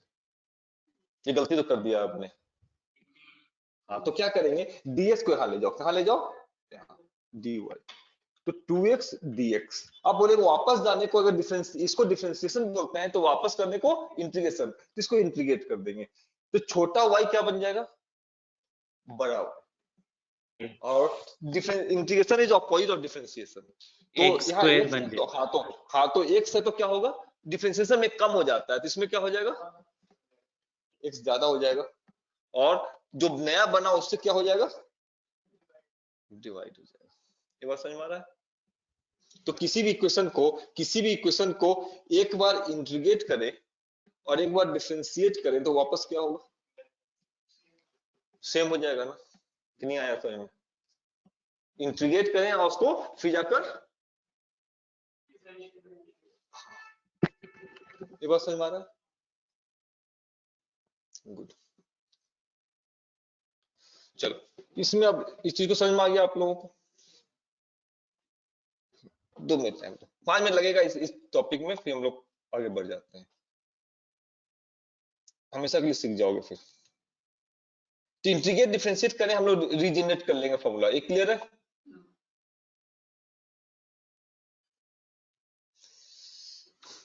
चलो यहाँ पर क्या कर लो, 1 प्लस वाई से मल्टीप्लाई कर लो और नीचे भी 1 प्लस वाई से मल्टीप्लाई कर लो, कर सकते हैं? तो 1 प्लस वाई से न्यूमरेटर में मल्टीप्लाई कर दो और डिनोमिनेटर में भी 1 प्लस वाई से, और 1 प्लस वाई को फिर अंदर ले जाओ, तो क्या होगा,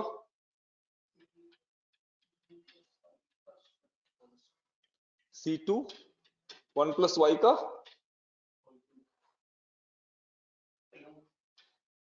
होल क्यूब,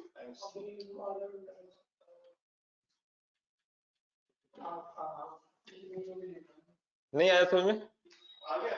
हाँ जी, मैं उस सबसे पूछ रहा हूँ, आपको तो बदली देख रहा हूँ, हाँ आ गया सबको समझ में? गुड, अब इस फंक्शन को, जो अंदर वाला फंक्शन है, इसको एक बार इंटीग्रेट करो, एक बार डिफरेंशिएट करो, वापस ये वाला फंक्शन जनरेट हो जाएगा।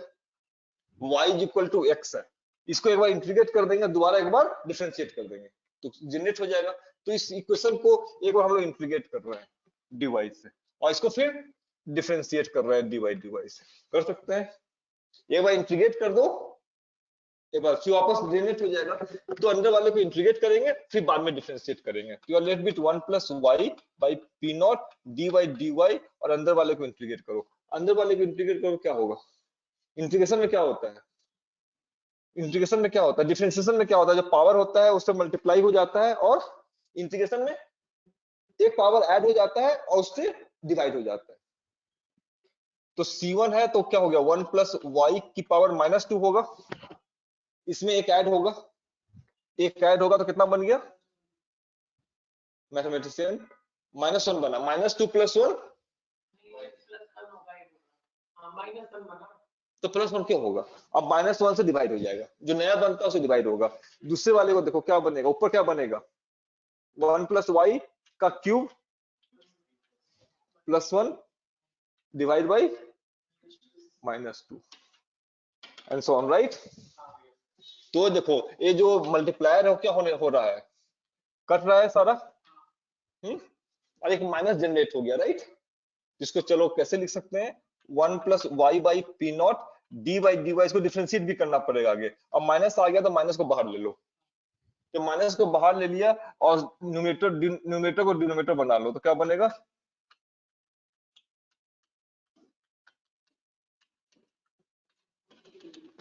ठीक है, ठीक है। C1 है 1 plus y to the power -1 है, नीचे आ गया, 2 तो कैंसिल हो गया, माइनस बाहर आ गया। C2 1 plus y to the power -2 है, नीचे आ गया। ये जो, हाँ, ये क्या बन गया? जो ब्रैकेट टर्म में क्या है? PV ऑफ C1 है, दूसरा क्या है आगे? तो क्या हो गया ओवरऑल? सबका PV का समेशन, तो पूरा ब्रैकेट ही क्या बन गया? वो प्राइस बन गया। क्या बन गया वो? प्राइस बन गया। तो इसको क्या लिख सकते हैं? 1 plus y by P naught dp by D y, क्या लिख सकते हैं? हाँ, तो मैकुलन में रील्स नहीं देखता है हमारी तरह, रात में काम करता है, ठीक है? हाँ, तो निकाला उसने, ठीक है? हाँ चलो मजाक कर रहा हूँ, चलो 1 plus y divide by P naught into dp by D y, और माइनस भी लगा हुआ है, राइट? अब इसको देखो, इससे कभी मिले हो इस सर से? ये कौन है? ये मॉडिफाइड ड्यूरेशन है। हाँ, तो हो गया Mac D equal to 1 plus Y into, तो इन दोनों में रिलेशन हो गया, रिलेशन हो ही गया, बिल्कुल डायरेक्ट रिलेशन है। तो उसका सरनेम वो है तो इसका भी सरनेम वही ले लिया जाए, इसलिए यहाँ ड्यूरेशन नाम ले लिया गया इसका। सेंस आया? तो ये मुझे मिल गया कि मैगडी ड्यूरेशन है, टाइम से रिलेटेड है, लेकिन उसका मॉडी से भी, इस वाले टर्म से भी रिलेशन है, इस टर्म का भी नाम ड्यूरेशन पर रख दिया जाए।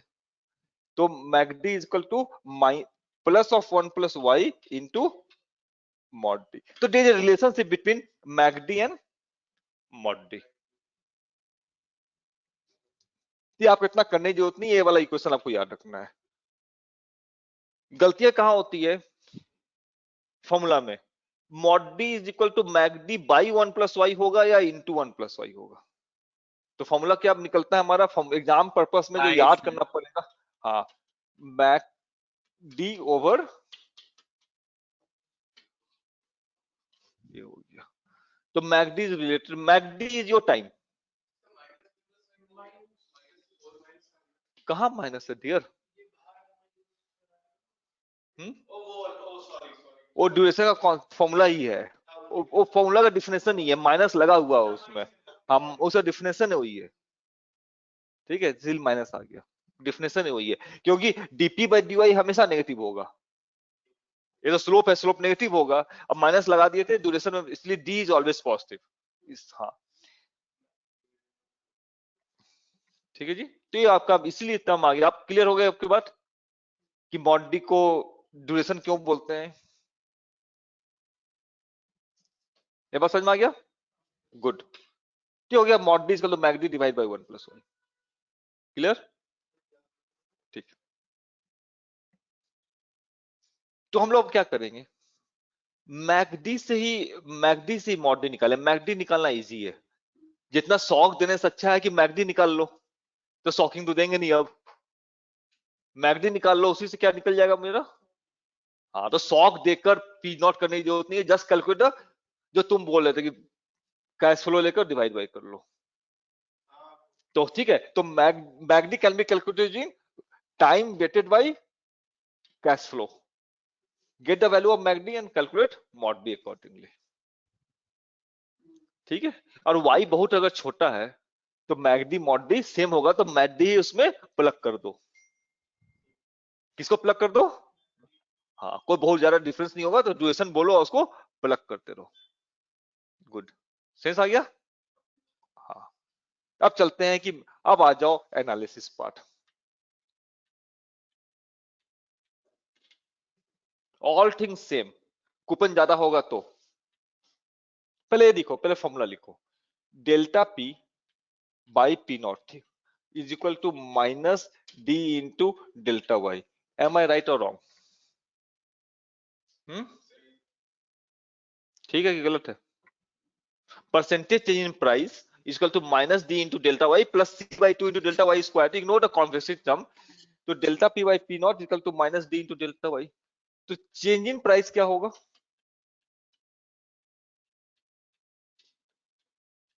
क्लियर कि नहीं हुआ?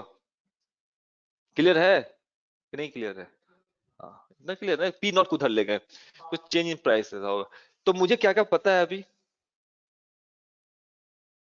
मुझे क्या क्या पता है? अपना डी पता है क्या है मेरा, और अपना डी वाई कहां से आएगा? आरबीआई का गवर्नर बताएगा। ठीक, तो तुम्हारा जो डी है, तुम्हारा 3 है, अब मेरा डी जो है वो 5 है।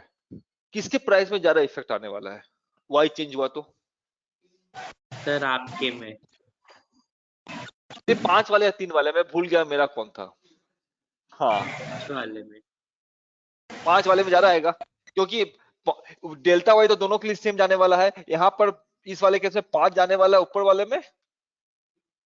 हाँ, तो डेल्टा पी में 5 मल्टीप्लाइड बाय दैट नंबर होगा, और डेल्टा पी वाले में तो जिस बॉन्ड का ड्यूरेशन ज्यादा होगा तो सेम वाईटीएम चेंज होने का उसका प्राइस में ज्यादा चेंज होगा। ये बात समझ में आ रहा है? Percentage change in price is equal to minus D into delta Y. Am I correct और रॉन्ग? ये ठीक है? यही फॉर्मूला निकला था, सी छोड़ रहे हैं अभी। तो जिस बॉन्ड का डी ज्यादा होगा उसका परसेंटेज प्राइस सेम चेंज होगा, ज्यादा चेंज होगा। डेल्टा वाई तो दोनों के लिए सेम होने वाला है। क्लियर? ये लिख लो, if D is more than percentage change in price of bond will be higher for same delta y.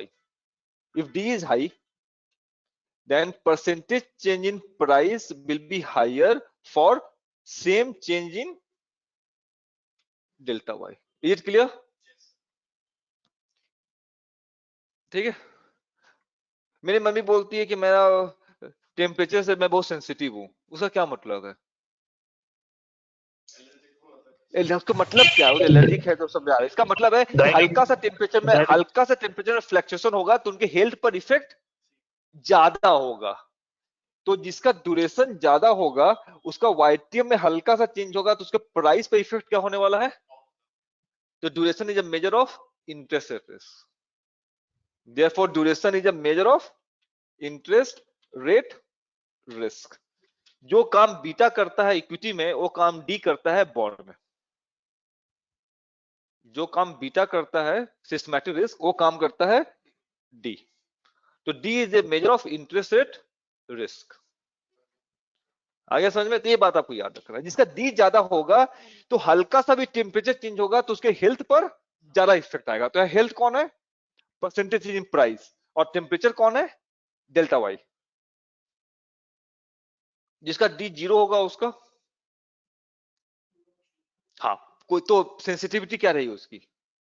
0 रही। नो सेंसिटिव रहा हो, कोई आइटम कुछ भी हो जाए डी तो 0 है मेरा, तो मुझे तो इफेक्ट नहीं होगा ना। तो high D means high effect of delta y on P. That's the measure of, so D is a interest rate, D is a measure of interest rate risk. और किस डी की बात हो रही है अगर तुमसे पिन पॉइंट करवाया जाए तो मॉड डी की। भले मैगडी से रिलेटेड है लेकिन हाँ बात किसकी हो रही है। हाँ जैसे मैं चला गया कि किसी अंकल के पास कि पापा ने बोला है पैसे लेना है आपसे, मतलब पापा को भेज दो, भले रिलेटेड हो लेकिन वहां जाएगा कौन, पापा को जाना चाहिए। सेंस आ रहा है ना। हाँ मुझे वैल्यू नहीं दिया जा रहा है वहां, तो this D is related to your mod D. ठीक है 5 मिनट वेट करना बच्चे।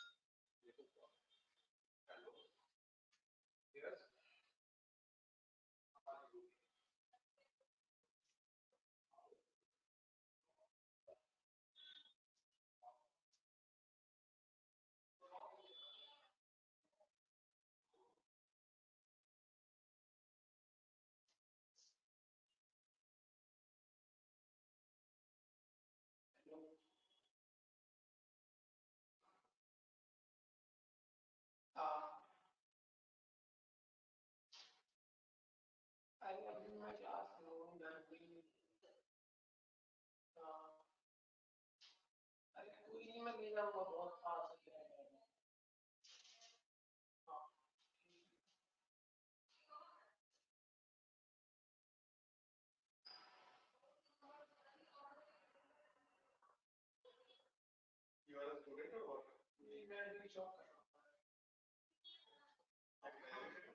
अभी graduation हुई थी, मेरा वही BCom. The job is KPMG as a audit analyst. Future personality. To cancel account with the release रहता है। तो मतलब अपना पैसा डाल देना। They give us capital. अच्छा property you be just and we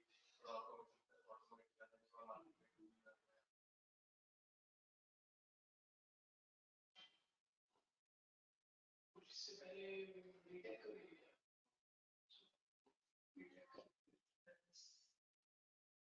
normal हाँ नॉर्मल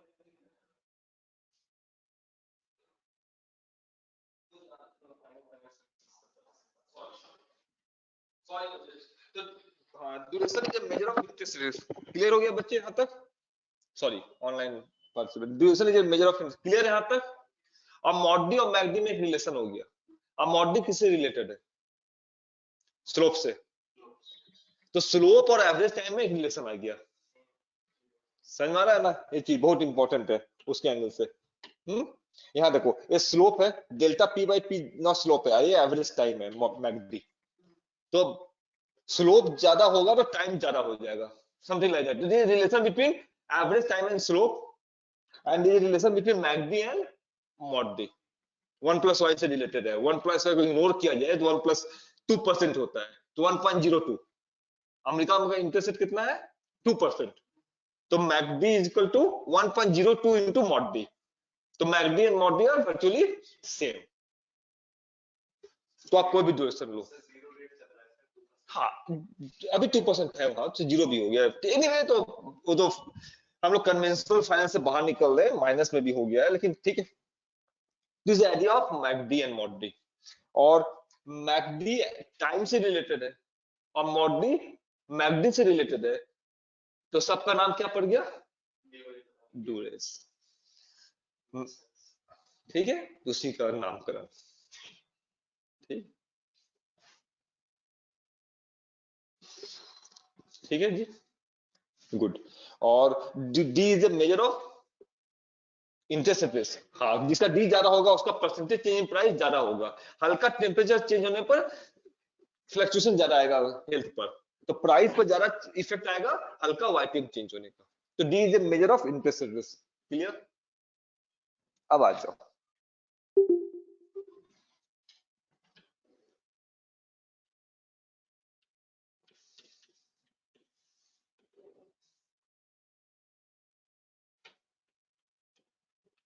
किसका मैगडी ज्यादा होगा? मैगडी क्या है? Weighted average. वेटेड एवरेज किसका? वेटेड सर एवरेज, टाइम का वेटेड एवरेज। हाँ, 1 और 2, सेम नहीं 1 और होना 2, चाहिए। हाँ 1 और 2, राइट। तो 1 का वैल्यू बढ़ता जाएगा तो मैगडी क्या होता जाएगा? कम होता जाएगा। हाँ, तो जिसका यस 1 सर। 1 और 2 है ना, तो एवरेज ऑफ 1 एंड 2 है, तो 1 बढ़ेगा तो 1 अपने तरफ पुल करेगा एवरेज को, 1 अपने तरफ पुल करेगा। उसका पुलिंग पावर कौन प्रोवाइड कर रहा है उसको? Sir cash flow. Cash flow provide कर रहा है। तो ऊपर वाले का पुलिंग पावर ज्यादा है और नीचे वाले का पुलिंग पावर कम है।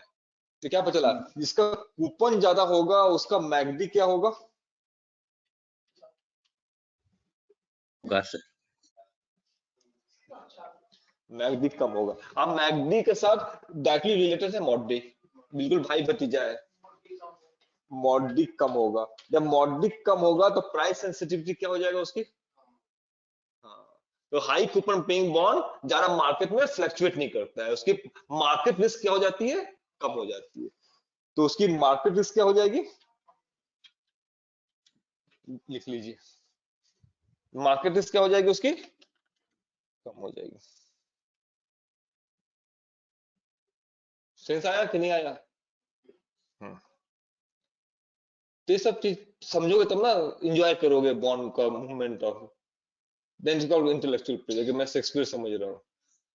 ठीक,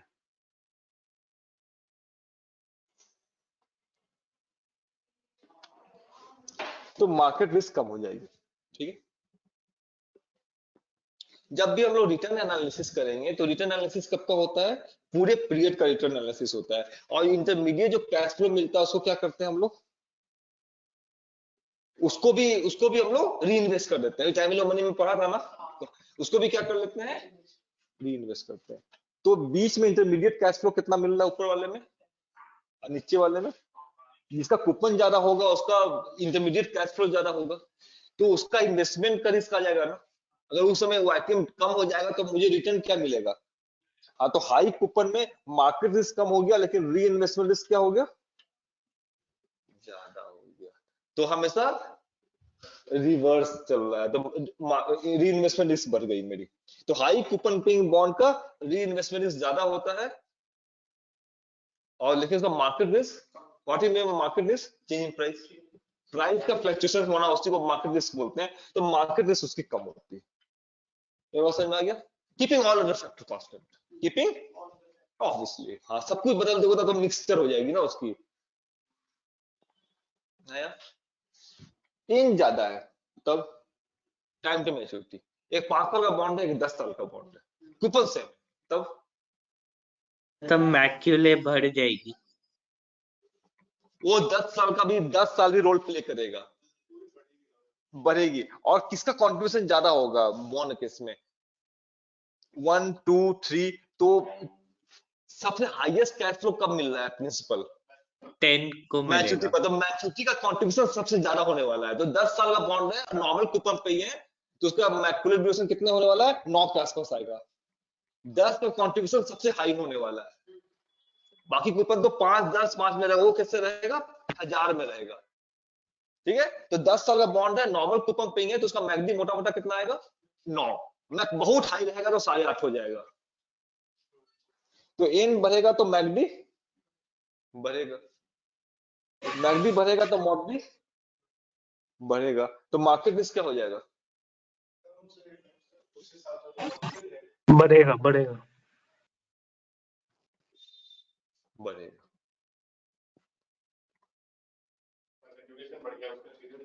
अजीब बात है, सीधा रिलेशन है। हाँ, तो इसमें कुछ सोचने वाली बात ही नहीं है। तो हाई डेटेड बॉन्ड का मार्केट फ्लक्चुएशन ज्यादा होता है। ठीक, री इन्वेस्टमेंट के बारे में लोग इसके बारे में पढ़ेंगे, बिल स्टडी। ये डिपेंड करेगा होल्डिंग पीरियड पर, भले बॉन्ड उतना है, जब बॉन्ड का प्राइसिंग होगा उसकी मैच्योरिटी पर होगा, लेकिन री इन्वेस्टमेंट किस पर डिपेंड करेगा? होल्डिंग पीरियड पर डिपेंड करेगा। भले मैंने 50 साल का बॉन्ड खरीद लिया, लेकिन रखना है मुझे 6 महीना ही, तो मेरा री इन्वेस्टमेंट रिस्क है ही नहीं। कौन सा रिस्क है मेरे पास? मार्केट रिस्क है। और मुझे लाइफ लॉन्ग रखना है तो फिर, हाँ, तो ये डिपेंड करेगा किस पर? होल्डिंग पीरियड पर। किस पर डिपेंड करेगा? बॉन्ड की मैच्योरिटी से मतलब नहीं, बेचते समय बॉन्ड की मैच्योरिटी कम करेगी, लेकिन मेरा रीइन्वेस्टमेंट रिस्क कितना होगा डिपेंड करता है कि मेरा उस बॉन्ड की होल्डिंग पीरियड। ठीक, समझ में आया कि नहीं आया? तो रीइन्वेस्टमेंट रिस्क उस पर डिपेंड करेगा कि मेरा होल्डिंग पीरियड। अब आ जाओ जीरो ओपन बॉन्ड का मैगडी क्या होगा? जीरो ओपन बॉन्ड मैक्सिमम की, होगा, हाँ तो मैगडी जो ऑफ, मैच्योरिटी होगी। हाँ एन होगी, उसकी मैच्योरिटी के बराबर होगी। तो जीरो ओपन बॉन्ड का जो मार्केट रिस्क है क्या होगा? सबसे हाईएस्ट हाई होगा। होगा। बाकी सेम मैच्योरिटी वाले का तो थोड़ा कूपन पे करेगा, तो जो मैगडी है क्या होने वाला है, तो पीछे हो जाएगा ना। तो जीरो ओपन बॉन्ड का मार्केट रिस्क क्या होता है? मार्केट रिस्क मैक्सिमम होता है, और इसकी रीइन्वेस्टमेंट रिस्क लिस्ट होता है। तो ये क्वेश्चन हमेशा पूछ, ये सब क्वेश्चन आया लगा। तो zero open bond highly market risk का प्राइस में काफी फ्लक्चुएशन आ जाएगा, लेकिन उसका रीइन्वेस्टमेंट रिस्क नहीं होगा। सेम मैच्योरिटी बात हो रही है, 7 साल का जीरो कूपन बॉन्ड हो या 7 साल का 10% पेइंग कूपन बॉन्ड हो, 7 year JCB and 7 year 10% bond. तो 10% बॉन्ड में 1 पर भी कैश फ्लो है, 2 पर भी है, तो सब अपनी तरफ पुल करेगा, जिसका मैगडी क्या बन जाएगा? अराउंड 6 बन जाएगा। हाँ, जिसका मार्केट इज 6%, 6 टाइम्स बढ़ेगा, और उसका मार्केट इज 7 टाइम्स हो जाएगा। D is a measure of, D into delta y होता है। तो डेल्टा वाई में 1% का चेंज होगा, तो जेसीबी में 7% का प्राइस चेंज होगा, और इसमें सिर्फ 6% का प्राइस चेंज होगा। तो मार्केट रिस्क जेसीबी का हाईएस्ट होता है, और रीइन्वेस्टमेंट रिस्क जीरो। ये जो कूपन देगा इसको रीइन्वेस्ट करना पड़ेगा, वो तो कूपन देता ही नहीं है। तो इसलिए मार्केट रिस्क मैक्सिमम होगा और रीइन्वेस्टमेंट रिस्क लिस्ट होगा। यही समझ में आ गया? कोई डाउट यहां तक? कोई supplementary question, negative thought, positive thoughts? Clear? बिल्कुल यही एंगल है इसमें। चले आगे। अब आ जाओ हाई वाइट, एक हाई यील्ड बॉन्ड है, हाई यील्ड बॉन्ड, और एक लो यील्ड बॉन्ड है। हाई यील्ड बॉन्ड कौन हो सकता है? Junk bond. ठीक है, इसमें कंपोनेंट ज्यादा है, हाई यील्ड बॉन्ड है। हाँ, इसको हिंदी में इंडियन जंक बॉन्ड को क्या बोलते हैं? मसाला बॉन्ड। ठीक है, कि इंडिया स्पाइस का ट्रेड होता है, तो हाँ, तो जंक बॉन्ड हो गया, राइट? जंक बॉन्ड कौन होता है? हाईली रिस्की बॉन्ड होता है, उसका कभी भी डिफॉल्ट कर सकता है। हाँ, तो उसका हमने पढ़ा था डिफॉल्ट प्रीमियम ज्यादा होगा, इसलिए उसका इसका यील्ड क्या हो जाएगा? हाई हो जाएगा। जिसका इसमें हाई रिस्क है, किसका? डिफॉल्ट होने का। हाँ, जिसका वाईटीएम हाई रहेगा, राइट, और इसका वाईटीएम लो रहेगा। इन्वेस्टमेंट ग्रेड, जो ए रेटेड बी रेटेड तक इन्वेस्टेड ग्रेड होता है, उसके बाद जंक कैटेगरी में आ जाता है, नॉन इन्वेस्टमेंट ग्रेड। तो म्यूचुअल फंड को ये मैंडेट रहता है कि आपको अपने पोर्टफोलियो में सिर्फ इन्वेस्टमेंट ग्रेड बॉन्ड रखना है। ठीक है, इंडिया जस्ट एक नॉच ऊपर है नॉन इन्वेस्टमेंट ग्रेड से, India as a country. India का मूडीज ने कम कर दिया था ना रेटिंग कोविड में, तो ऐसा हो जाएगा, तो अमेरिका का जो बड़े म्यूचुअल फंड है इंडियन में इन्वेस्ट नहीं कर पाएंगे फिर, क्योंकि उनका लीगल डॉक्यूमेंट बोलता है कि सिर्फ इन्वेस्टमेंट ग्रेड में करना है। ठीक है, ये लॉजिक। अब आ जाओ जिसका हाई यील्ड है, लो यील्ड है, तो keeping all other factor constant, किसी मैच्योरिटी सेम है, कूपन सेम है, तो किसका मॉडी या मैगडी हाई होगा? जंक बॉन्ड का कम हो, इस वाले में लोअर वाले का कम होगा, ज्यादा होगा? लोअर वाले का तो ज्यादा हो, नहीं, एक तो आप कॉन्वेक्सिटी का फॉर्मूला भूल गए। देखो, प्राइस वर्सेस गुना पैसा होता है, तो लोअर वाला कहां पर रहेगा भाई? एक ही बात है, उसी पे जा रहे हैं। तो वाई एल यहां रहेगा, और ये वाला वाई हाई यहां रहेगा, और वाई लो यहां रहेगा। ठीक है, अब देखो मॉड डी का क्या फॉर्मूला है, मॉड डी का फॉर्मूला क्या है, -1/P0 dp by dy। Slope कहां पर ज्यादा है, स्लोप यहाँ पर ज्यादा है, तो हल्का से चेंज होगा तो इसमें इसमें स्लीपेज ज्यादा होगा। यहाँ पर तो सी बॉटम पहुंच गए हो आप, क्या पहुंच गए हो, नहीं आया समझ में, यहाँ पर तो प्राइस में चेंज का रजिस्ट्री कम होगी ना, उधर ज्यादा होगी, ठीक है कि नहीं आया समझ में। जिसका प्राइस हाई है मींस अच्छा बॉन्ड है, उसमें हल्का सा होगा तो ज्यादा इफेक्ट होगा, जो जिसकी लाइफ बर्बादी हो गई मेरी तरह तो 100 नुकसान भी हो गया तो उसको क्या फर्क पड़ता है, तो परसेंटेज चेंज उसमें कम होगी। जो अच्छा है उसमें हल्का सा भी फ्लक्चुएशन हो गया तो ज्यादा होगा। दैट वे आप रिमेंबर, तो हाई यील्ड वालों का कूपन ज्यादा होगा। don't mix three things together, then I have to calculate keeping order of factor constant कि coupons as well as time to maturity on a both investment grade bond as well as high yield bond are same, then under that scenario that is called ceteris paribus, keeping order of factor constant। हाँ नहीं तो फिर तो dimension change कर जाएगा ना भाई, तब तो फिर आपको तो कैलकुलेट करना पड़ जाएगा, आप देख कर नहीं बोल पाएंगे। हाँ तो हाई यील्ड बॉन्ड का यहाँ पे इस पॉइंट पर काम होगा, तो हाई यील्ड बॉन्ड का क्या रहने वाला है, ड्यूरेशन लो, प्राइस में फर्क नहीं पड़ेगा। देखो ना फ्लैटिश हो गया है ना, तो वाईटीएम यहां से यहां भी चल गया तो प्राइस तो क्या हो रहा है, फ्लैट हो रहा है ना, यहाँ पर ज्यादा होगा तो लो यील्ड बॉन्ड में ज्यादा था, तो वाई इंक्रीज करेगा तो ड्यूरेशन क्या होगा, थर्ड इक्वेशन मिल गया मुझे, ठीक है। तो हाई वाईटीएम पर काम हो रहा है किसी देश में तो उसका ड्यूरेशन का रोल ज्यादा है नहीं, कुछ फर्क नहीं पड़ेगा ज्यादा, 12% से 13% हो जाएगा तो तुम्हारे बॉन्ड प्राइस में कोई ज्यादा इफेक्ट नहीं आएगा। ये आपका सीख लिया कि how to do analysis without picking a calculator और एक्सेल शीट, मैं देखकर बहुत कुछ पकड़ लूंगा, you don't require a Excel sheet. Do we get the idea of modified duration, then effective duration, then effective convexity, then MACD, relation between MACD and MOD, and an analysis of bond price using concept of MACD, average, ठीक है, good, ये सीख गए, good, cool। अब आ जाइए एक matric, किसमें आ जाइए, लिखिए DV01 PV01, या ब्रेक दे दे 5 मिनट का, यहाँ पर 10 मिनट का ब्रेक ले लो, 6-8 हो रहा है, 10 मिनट का ब्रेक ले लो आप, बच्चों 10 मिनट का ब्रेक ले लीजिए।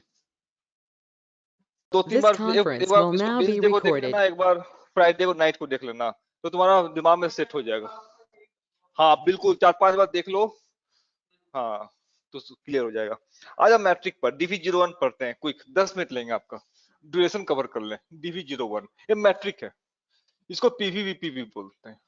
इसका मतलब होता है अगर YTM में 1 बेसिस पॉइंट का चेंज हुआ, जो सबसे लिस्ट चेंज होता है, तो मेरे बॉन्ड के वैल्यू में कितना डॉलर का चेंज आ जाएगा, चेंज इन डॉलर वैल्यू पर 1 basis change in YTM, this is called DV01। इसी का ही मतलब है price change in price value per basis point, एक ही बात है, ठीक है। 1 बेसिस पॉइंट बहुत छोटा नंबर है, तो DP by P0 equal to -D into delta y, clear. तो DP को क्या लिख सकते हो, तो -D into P0 into delta y, delta y को कितना कर दिया जाए, 1 बेसिस पॉइंट।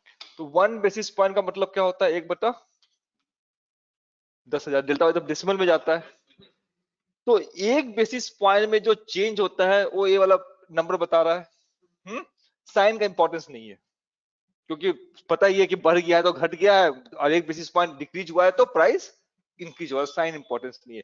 ये जो ब्लैक रेड बॉक्स है क्या बता रहा है, change in price of a bond when YTM changes by ये बाय डिफिनेशन क्या है, dv01 है, तो ये डेल्टा पी को ही क्या बोल देंगे बाय डिफिनेशन dv01 है।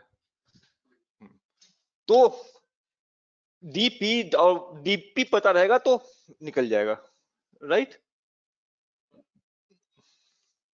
क्लियर हो गया? पक्का। चलो, तो मैंने एक बॉन्ड परचेज किया और मुझे लगा तुम बॉन्ड ट्रेडर हो, तो मैंने बोला कि आप मेरा dv01 निकाल दो, तो मुझे आपको क्या क्या देना पड़ेगा? और बस दो इनपुट देना पड़ेगा, तो दोनों इनपुट को मिलाकर मल्टीप्लाई करके दे दें तुम्हें और इजी हो जाएगा। तो उसको बोलेंगे हम लोग डॉलर ड्यूरेशन। क्या बोलेंगे? Dollar duration which equal to D into P0। तो मैं बोलूंगा कि dollar duration of my bond is this much, तो आपको क्या करना पड़ेगा, उसमें डिवाइड बाई 10,000 कर देना। ऐसे सिर्फ 10 से डिवाइड कर दोगे तो आंसर आ जाएगा। तो एक और ड्यूरेशन मिल गया, डॉलर ड्यूरेशन। तो dollar duration is equal to modified duration multiplied by the current price of that bond. Clear हो गया? ठीक है डैड। एक क्वेश्चन यहाँ पर क्रिएट होता है, एक बॉन्ड है 8.8% था, तो इसका प्राइस ₹300 है। 8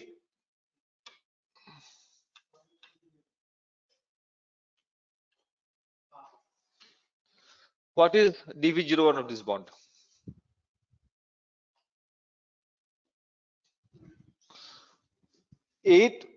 जब YTM 8% था तो प्राइस 300 है, 8.02 है तो प्राइस 295 है। तो you know the price, P not पता नहीं, डी नहीं दिया हुआ है। How will you calculate? इसका सिंपल है, ऐसा दिया रहेगा, ये बिल्कुल ये आपको लीनियर मेथड से लगा देंगे। ये कितना का डिफरेंस है YTM में? 2 बिप्स का। हाँ, तो 2 बिप्स में कितने का चेंज आ रहा है? 5 रुपए का। तो 1 बिप्स में कितने का चेंज आएगा? तो $2.5 इज योर dv01। तो not necessarily always you need D. हाँ, तो कभी कभी ऐसे भी निकल जाएगा, तो आपको थोड़ा सा आंख कान खुले रखना है। ठीक है, गुड। ये हो गया dv01। लास्ट पोर्टफोलियो ड्यूरेशन, ये लास्ट ड्यूरेशन होता है। पोर्टफोलियो ड्यूरेशन क्विक पढ़ो, बहुत टफ नहीं। एक एसेट 1 है, इसमें मैंने M1 मनी लगा दिया, इसका ड्यूरेशन D1 है। ठीक है, इसका प्राइस P1 है। उसे दूसरा है D2, प्राइस इस बॉन्ड का P2 है, इसमें M2 मनी लगा दिया, एंड सो ऑन। ठीक है, तो change in price of the bond first का क्या निकलेगा? डेल्टा P क्या होगा? लिखते जाइए, डेल्टा P1 क्या होगा?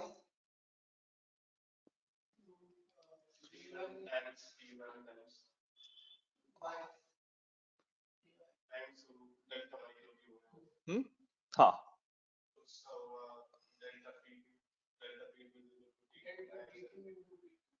हाँ ठीक बोल रहे हो। तो change in price of first bond होगा dp1 which equal to d1 p1 dy। Delta p2 क्या होगा?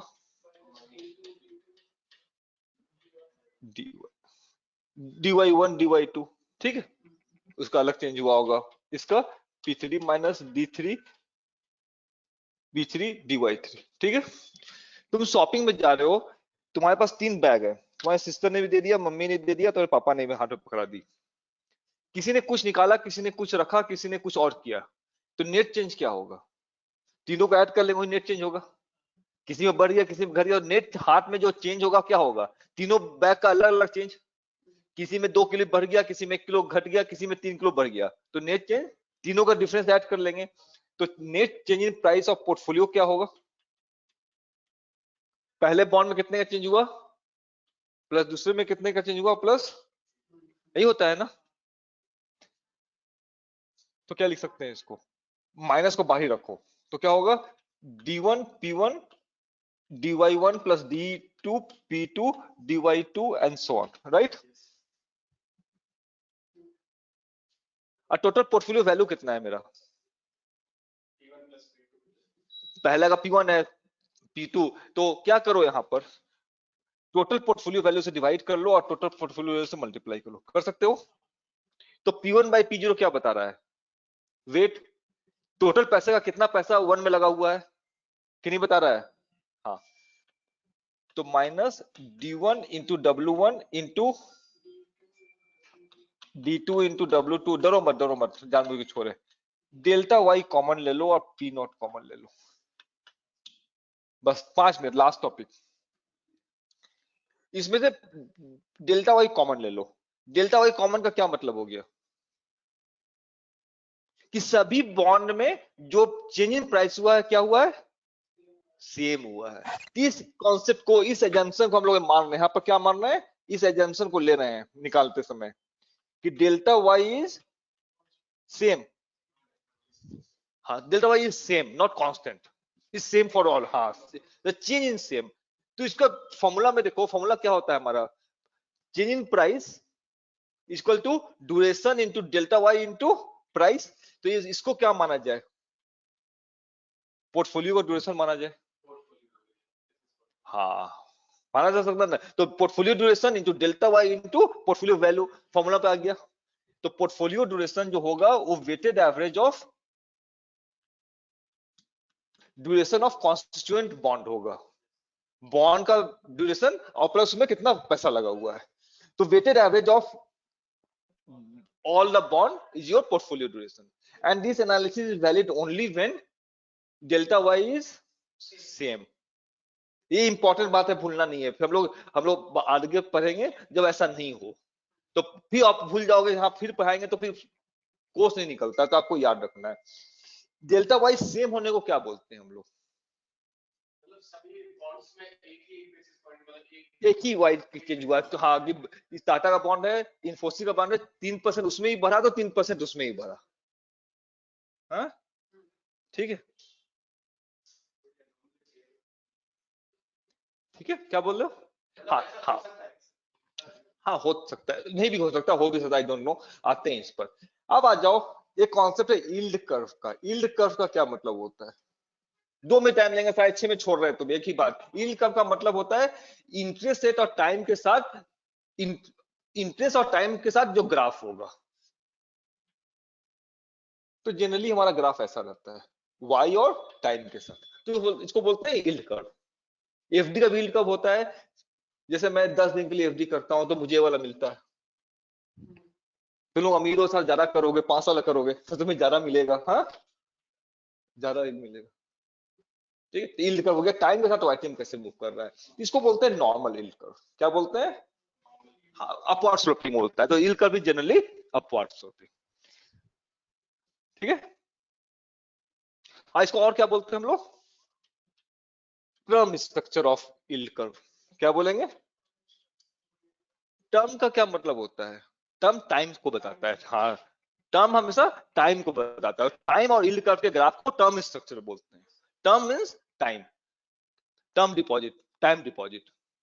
तो term structure of yield curve, time और वाइटिंग ग्राफ। जब सेम वाइटिंग, तो मेरे पास जो बॉन्ड था वो अलग अलग मैच्योरिटी की रही होगी। एक बॉन्ड यहाँ वाला था, एक अलग मैच्योरिटी का, सबका वाइटिंग सेम चेंज हुआ तभी वो वैलिड है। तो सेम चेंज होने का मतलब क्या होता है? जो नया बनेगा यील्ड कर्व कैसा बनने वाला है? ऐसा। यहाँ भी सेम, यहाँ भी सेम और यहाँ भी सेम। तो जो यील्ड कर्व में जो चेंज हुआ है कैसा शिफ्ट हुआ है? लेटरल नहीं, पैरेलल शिफ्ट बोलते हैं इसको।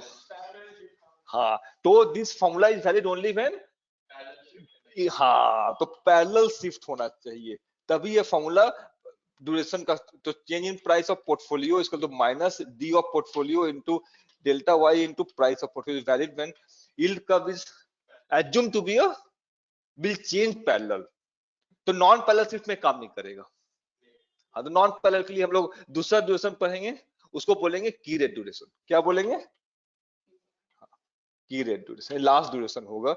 ये यूज करेंगे कब?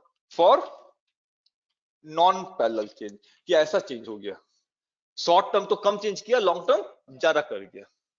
तो जो अगला बॉन्ड होगा D3, उसमें डेल्टा वाई 3 तो अलग होगा, तो बाहर पुल नहीं होगा ना वो। तो उसको करने के लिए हमें कौन सा ड्यूरेशन यूज करना होगा? की रेट। हाँ, तो ये हम लोग नेक्स्ट क्लास में पढ़ेंगे, next Saturday 4:30। Call it a day. Thank you. हाँ, फिक्स इनकम इसी पे कवर करो फिर। हाँ।